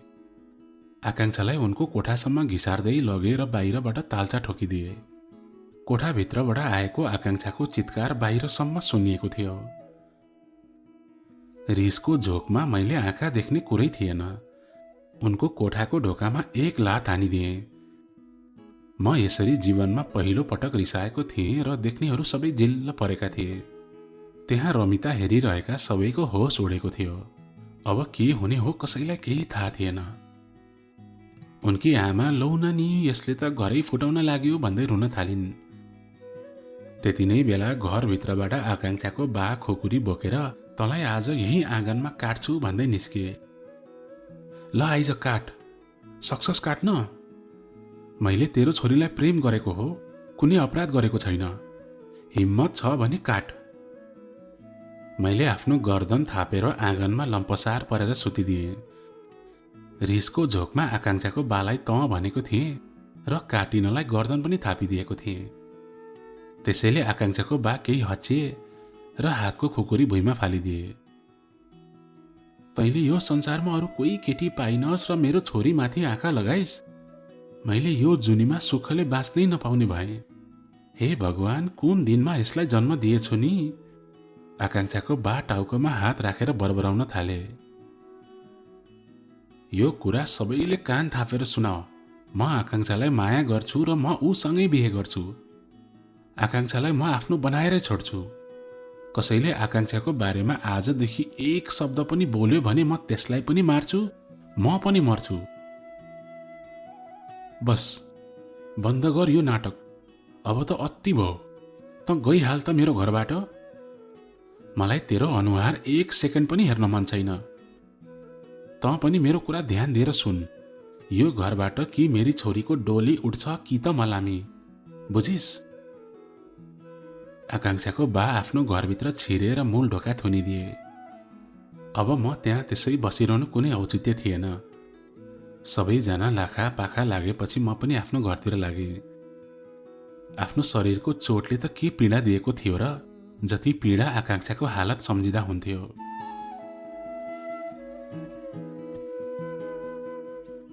त्यो रात हाम्रो घरमा कसैले एक शब्द पनि बोलेनन्। मैले पनि पुरै रात रोएरै बिताएँ। भोलिपल्ट बिहान मैले केही घाँस भात मुखमा हालेँ, तर राम्रोसँग निल्न सकिनँ। मेरो कारणले आकांक्षाले त्यस्तो पीडा भोग्नु परेको थियो, अनि मेरो परिवारले गाउँ समाजको अपमान।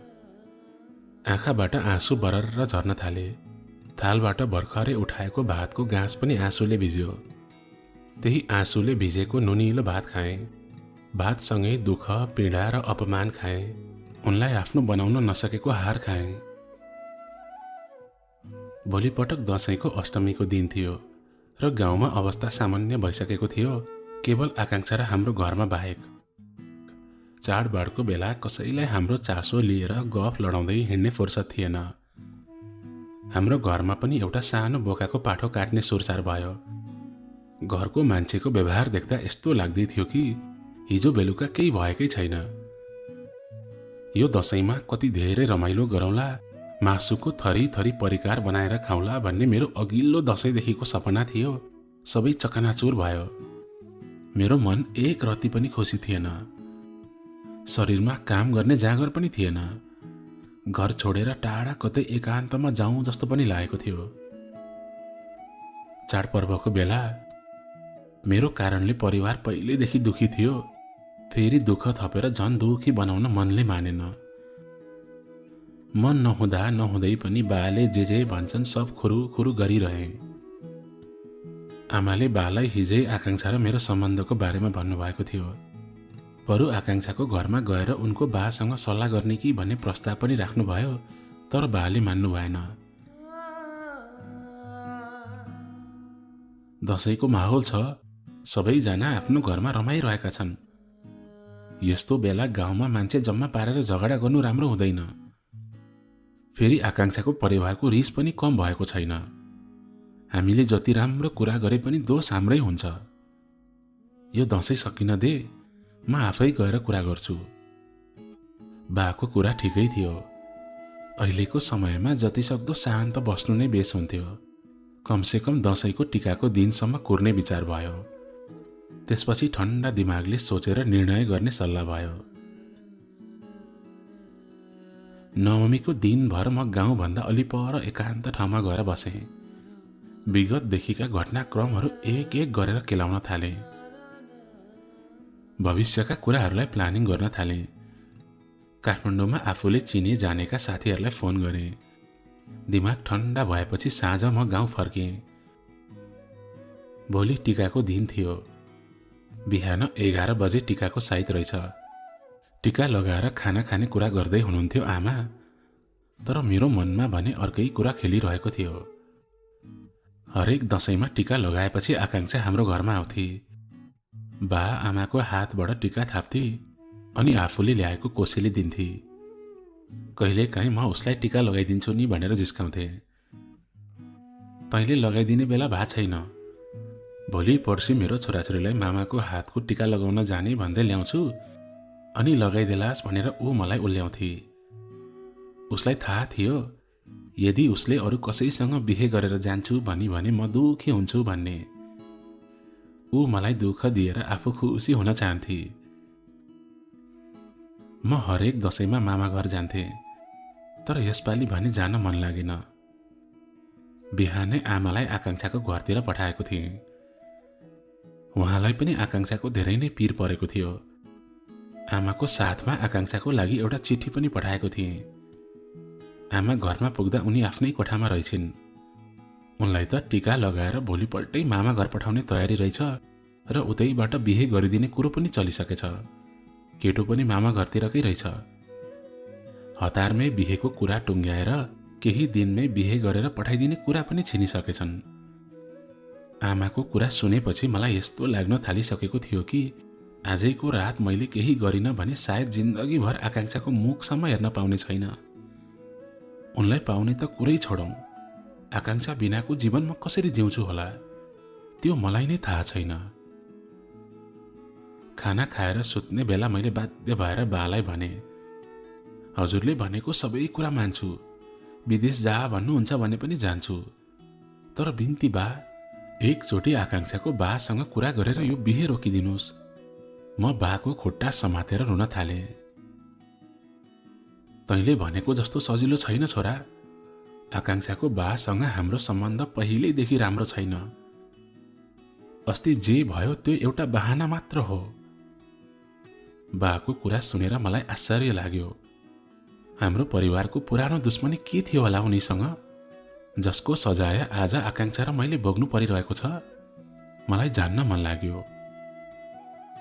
आखिर के कुरामा आकांक्षाको बा यति धेरै क्रूर बनेका छन्? म आकांक्षालाई धेरै मन पराउँछु बा। जब हामी सानै थियौँ, सँगै खेल्थ्यौँ, सँगै स्कुल जान्थ्यौँ, मलाई आकांक्षा त्यही बेलादेखि मन पर्थे। हजुरहरू पनि त उसलाई आफ्नै छोरीलाई जस्तो माया गर्नुहुन्छ त। छोरी र बुहारीमा के नै फरक छ र बा? तपाईहरूको पुरानो दुश्मनीमा मेरो मायाको बलिदान गर्न सक्दिनँ म। यदि यो घरले मलाई मेरो खुसी दिन सक्दैन भने मलाई यो घर पनि चाहिँदैन। तपाईँ जे भन्नुहोस्, म जसरी पनि आकांक्षालाई आफ्नो बनाएरै छोड्छु।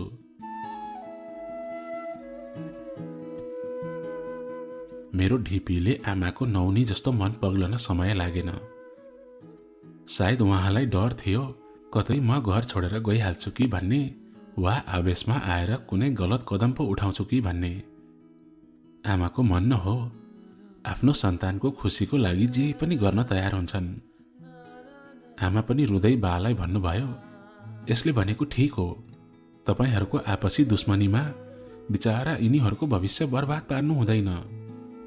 आखिर आकांक्षामा के कमी छ त्यस्तो? यदि यो घरको बुहारी कोही बन्छे भने त्यो केवल आकांक्षा बन्छे, नत्र मैले पनि यो घर छोडिदिन्छु। आमा छोराको एउटै कुराले बा केही गल्नुभयो। उहाँले लामो खुइ काट्नुभयो। मैले गल्ती गरेकै हो। मैले त्यो दिन बाचा गर्नु हुँदैन थियो। मित्रताको लागि गरेको बाचाले आज आफ्नै घर भाँडिन्छ भन्ने थाहा पाएको भए म त्यो दिन अन्नपूर्ण थानमा जाने नै थिइनँ। जे हुनु भइसक्यो, अब पछुताएर केही काम छैन। तै भन्, मैले के गर्नु पर्यो? बल्ल बा ठिक ठाउँमा आउनुभयो। मलाई उहाँहरू बीच के बाचा थियो र यो दुश्मनी कसरी सुरु भयो होला भन्ने कुरा थाहा पाउन मन लाग्यो। बा आफ्नो त्यो बेलाको घटना सुनाउन थाल्नुभयो। आकांक्षाको बा महेश्वर मेरो बालापनदेखिकै साथी हो। हामी पनि तिमीहरू जस्तै सँगै मेलापात वन पाखा गर्दै हुर्क्यौँ। हाम्रो दोस्तीको पुरै गाउँमा चर्चाको विषय हुन्थ्यो। धेरैले हामीलाई दाजुभाइ जस्तै मिलेको देखेर राम लक्ष्मणको जोडी भन्थे। समय बित्दै जाँदा हाम्रो मित्रता गाढा हुँदै गयो। सुरुमा महेश्वरले बिहे गर्यो। सबैजनाले विवाहपछि हाम्रो मित्रता टुट्छ भन्थे। अन्नपूर्ण थानको जात्रामा त बाजी नै पर्यो। हाम्रो मित्रता टुटाउन धेरैजना लागि परेका थिए त्यो बेला पनि। यो सब चाल थाहा पाएपछि हामीले ती सबैलाई साँची राखेर एउटा नयाँ नाता जोड्यौँ। हामीले एक अर्कालाई सम्धी सम्धी भनेर जिस्काउन थाल्यौँ। वास्तवमा त्यो दिन हामी बीच एउटा बाचा भएको थियो। उसको घरमा छोरी जन्मिए हाम्रो घरको बुहारी बन्ने र हाम्रो घरमा छोरी जन्मिए उसको घरको बुहारी बन्ने। तर हामीले एउटा अर्को शर्त पनि राखेका थियौँ कि यो कुरा तिमीहरूलाई कहिल्यै थाहा नदिने। समय बित्दै गयो। महेश्वरको घरमा पहिलो सन्तान छोरी जन्मी। साह्रै राम्री थिए। समय नपुग्दै जन्मिएकीले अलि रोगी थिए। म धेरै खुसी थिएँ त्यो दिन, किनकि महेश्वरकी छोरी मात्र थिइन, हाम्रो घरको बुहारी पनि थिए। सुत्केरीको लागि चाहिने धेरै जसो खर्चहरूमा मैले नै उसलाई सहयोग गरेँ। हाम्रो सम्बन्ध झन प्रगाढ बन्दै थियो। उसको घरमा छोरी जन्मिएपछि उसको बाचा पूरा भएको थियो, तर हाम्रो घरमा तँ जन्मिएकै थिइनस्, त्यसैले मेरो बाचा पूरा भएकै थिएन। आकांक्षा भन्दा पहिले उसकी दिदी 7 महिनामा जन्मेकी थिए। उमेर नपुग्दै जन्मिएकोले उनको स्वास्थ्यमा धेरै समस्याहरू देखिन थाल्यो। 2 हप्ता पनि नपुग्दै उनको मृत्यु भयो। त्यसपछि त के चाहियो र? आकांक्षाको बा आमाले खेर गएको छोरीको यादमा रोएर महिनौं बिताए। आकांक्षाको दिदी असोजमा जन्मेकी थिइन्, तँ कार्तिकमा जन्मिस्। आकांक्षाको दिदी जन्मिँदा म जति खुसी भएको थिएँ, तँ जन्मिँदा आकांक्षाका बा त्यति खुसी हुन सकेनन्। उसले त तँलाई हेर्नसम्म पनि आएनन्। सायद उनलाई तेरो अनुहार देख्दा आफ्नो खेर गएको छोरीको याद आउँदो हो। तँ जन्मिएर मेरो बाचा पूरा भएको थियो, तर महेश्वरको बाचा अधुरै थियो। उनीहरूले दोस्रो सन्तान जन्माउन अनेकौं उपाय गरे। धामी झाँक्री बसाए, हेराए, कोराए, तर कतैबाट पनि समस्याको समाधान हुन सकेन। उनीहरू धेरैचोटि काठमाडौँ पनि गए, तर केही सिप लागेन। बिस्तारै हाम्रो मित्रतामा दरार आउन थाल्यो। गाउँका मान्छेहरूलाई हाम्रो मित्रता पहिल्यैदेखि मन परेको थिएन। झन् अहिले त उनीहरूले भन्ने बहाना पनि पाएका थिए। गाउँभरि हल्ला पिटिन थाल्यो। मान्छेहरू मेलापात पँधेरामा कुरा काट्न थालिसकेका थिए। महेश्वरको घरमा छोरी लेखेकै छैन। जानी जानी अन्नपूर्ण थानमा देवीको सामुन्ने बसेर कसैले आफ्नो छोरीको भाग्य अरूको हातमा सुम्पिदिएर आउनुहुन्छ। जन्मिँदै नजन्मिएको मान्छेको विवाह पहिले कोसँग गर्ने भनेर टुङ्गो लगाउनु हुँदैन थियो। छैठीले लेखिदिने भाग्य आफैले लेख्न खोजेपछि पाप त लागिहाल्छ नि। कहिले काहीँ अरू यस्तो हल्ला पनि सुन्नु पर्थ्यो। ज्योतिषीले भनेका महेश्वरकी छोरीले उपेन्द्रको छोराको ग्रह दशा पो काटेर गई, नत्र त्यो किन 7 महिनामा जन्मिन्थ्यो होला त? 9 महिना पुगेपछि जन्मिएकी भए पहिला त्यो उपेन्द्रको छोरो मर्थ्यो। महेश्वरकी छोरी त 16 आना बाँच्थे। महेश्वरले त्यो दिन बाचा गरेर ठुलो गल्ती गरे। हरेक दिन यस्ता अफवाहहरू फैलिन थाल्यो। कसको कुरा सुन्नु, कसको कुरा पत्याउनु। महेश्वरलाई पनि भित्रभित्रै लाग्न थालिसकेको थियो कि यो सबै देवीको श्रापले गर्दा भएको हो। त्यसपछि उनले अनेक जप तप पूजा पाठ र दान दक्षिणा गरे। त्यसको 10 महिनापछि मात्र आकांक्षा जन्मेकी हो। आकांक्षा पनि काटी कुटी ठ्याक्कै उसकी दिदी जस्तै। सबैले आकांक्षालाई पुनर्जन्म लिएर आएकी भन्न थालेका थिए। सुरुमा ऊ पनि हल्का बिरामी थिए। पछि सबै गाउँलेले तेरो दोष अझै मेटिएको छैन, जति सक्दो चाँडो बाचा फिर्ता गर भनेपछि बाध्य भएर अन्नपूर्ण थानमा गएर बाचा फिर्ता ल्याउँ। त्यस दिन बाचा फिर्ता मात्र भएको थिएन, उनले त हाम्रो 7 पुस्तासँग कुनै सम्बन्ध गाँच्ने छैन भनेर कसम पनि खाए। त्यो दिन मैले आफ्नो बाचा त हारे आफ्नो सबैभन्दा मिल्ने साथी पनि सधैँको लागि गुमाए।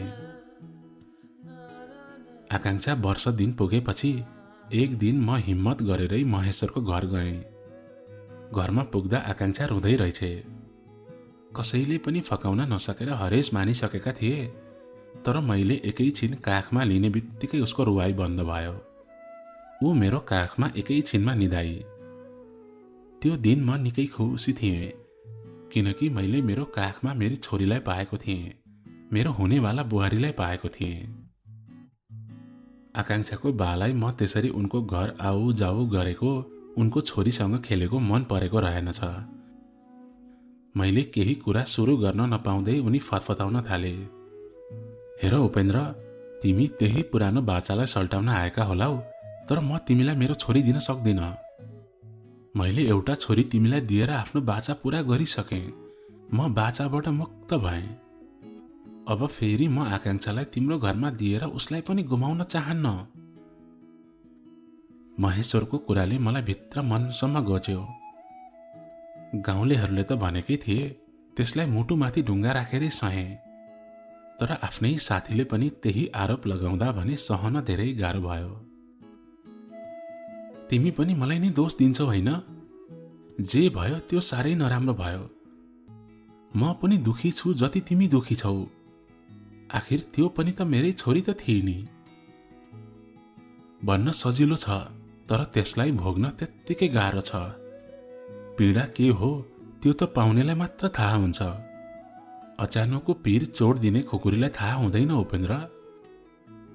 मैले त केही भन्नै सकिन, किनकि उनी विगतका सबै घटनाहरूको दोष मलाई नै लगाउँदै थिए।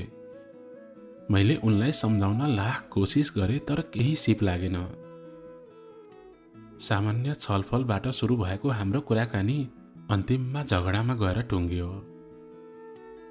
हामीले हाम्रो बाचा त पहिले त्यागेका थियौं, तर त्यस दिन पछि त हाम्रो मित्रता र सम्बन्धहरू सबै समाप्त भए। एक दिन खोइ कताबाट हो त र आकांक्षा एक अर्काबाट नजिक हुँदैछन् भन्ने थाहा पाएपछि उनको खाटो बसिसकेको पुरानो घाउ फेरि बल्झियो। मैले आफ्नो स्वार्थ पूरा गर्न तँलाई प्रयोग गरेको भन्ने उनले आरोप लगाए। फेरि हाम्रो झगडा बाहिरी सतहमा आयो। त्यही बेला आकांक्षाले पनि हाम्रो विगतका सबै कुराहरू थाहा पाई। त्यसपछि त के चाहियो र? समयले पनि भुलिसकेको हाम्रो पुरानो दुश्मनी फेरि एकपटक दोहोरियो। बाले बडो कष्टका साथ आफ्नो कहानी सक्नुभयो। उहाँलाई आफ्नो विगत सम्झदा त यति पीडा भइरहेको थियो भने आकांक्षाको बाको पीडा पनि म बुझ्न सक्थेँ। उहाँहरूको मित्रता र दुश्मनीको कारण हाम्रो माया होइन, उहाँहरूको आफ्नै अभिमान हो। मैले के कुरा बुझेँ भने झगडा साम्य हुँदैमा हाम्रो मिलन सम्भव हुँदैन। यसको लागि मैले नै केही फरक गर्नुपर्ने भयो। त्यसैले मैले आकांक्षालाई आज राति नै भगाउने प्लान बा आमालाई सुनाइदिएँ।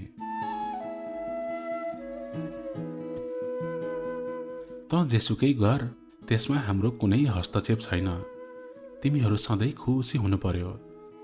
मेरो कारणले दुईजनाको जिन्दगी बर्बाद भएको म हेर्न सक्दिन।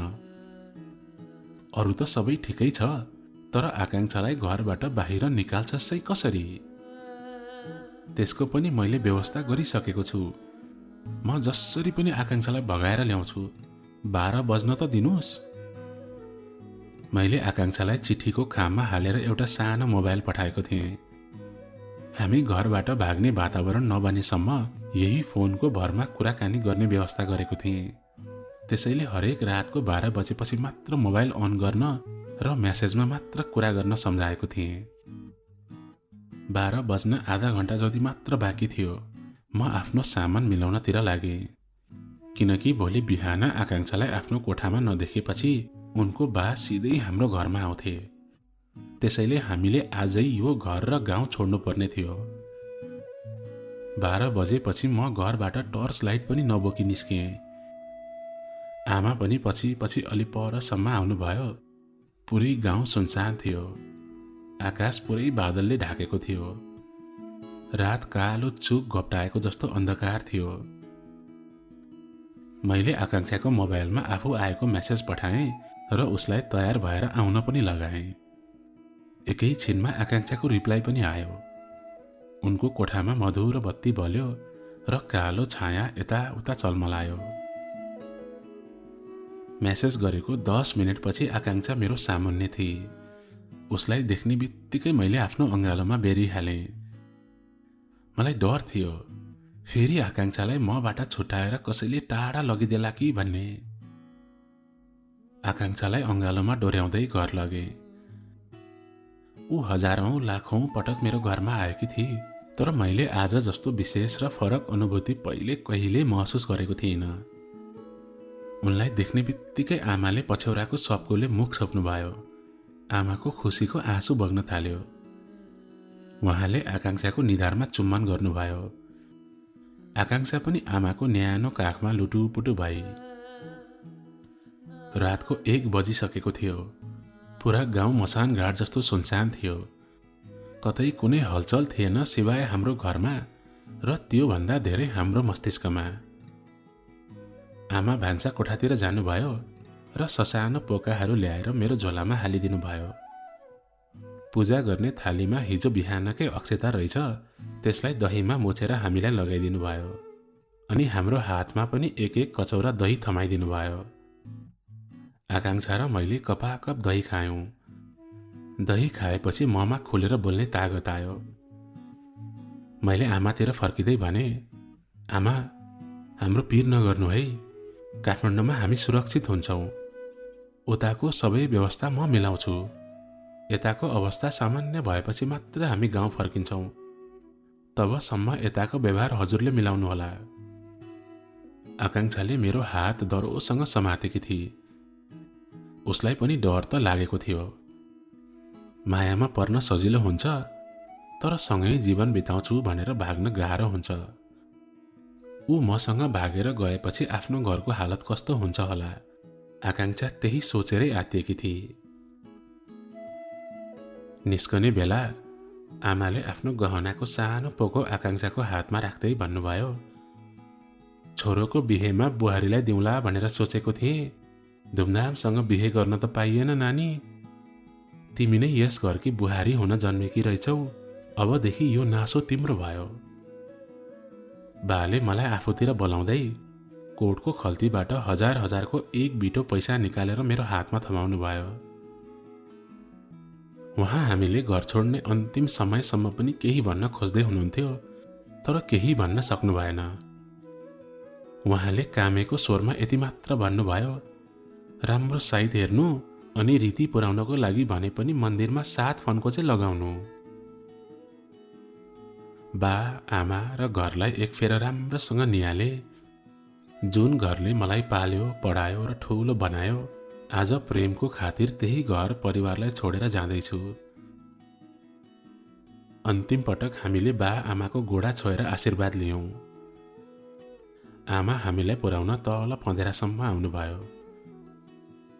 मधुरो जुनको उज्यालोमा तल बगरका ढुङ्गा बालुवाहरू चम्किरहेका थिए। आमा पँधेराको डिलमा बसेर हामी गएको बाटोतिर एकहोरो हेरिरहनु भएको थियो।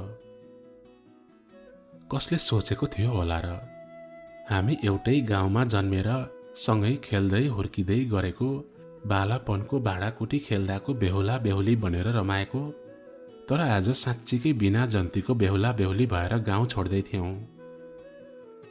भावीले लेखेको कुरा जसरी पनि पूरा हुने रहेछ। आकांक्षा र मेरो साथ उसले दोस्रो जन्म लिएर भए पनि पूरा गरी भन्ने लागेको थियो। उनलाई आफ्नो जीवनको सहयात्री पाएर म निकै भाग्यमानी भएको थिएँ। वर्षौं अघि बालापनमा बेहुला बेहुली खेल्दा आकांक्षालाई बेहुली बनाउने मेरो मनको अमूर्त सपना अब मूर्त हुँदै थियो।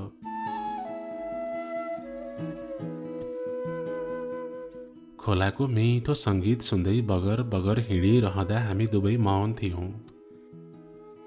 हाम्रो सम्पूर्ण प्रश्नहरू पनि मौन नै थिए। अघिसम्म के भयो भनेर सम्झिनुको पनि कुनै तुस नै बाँकी रहेन। अब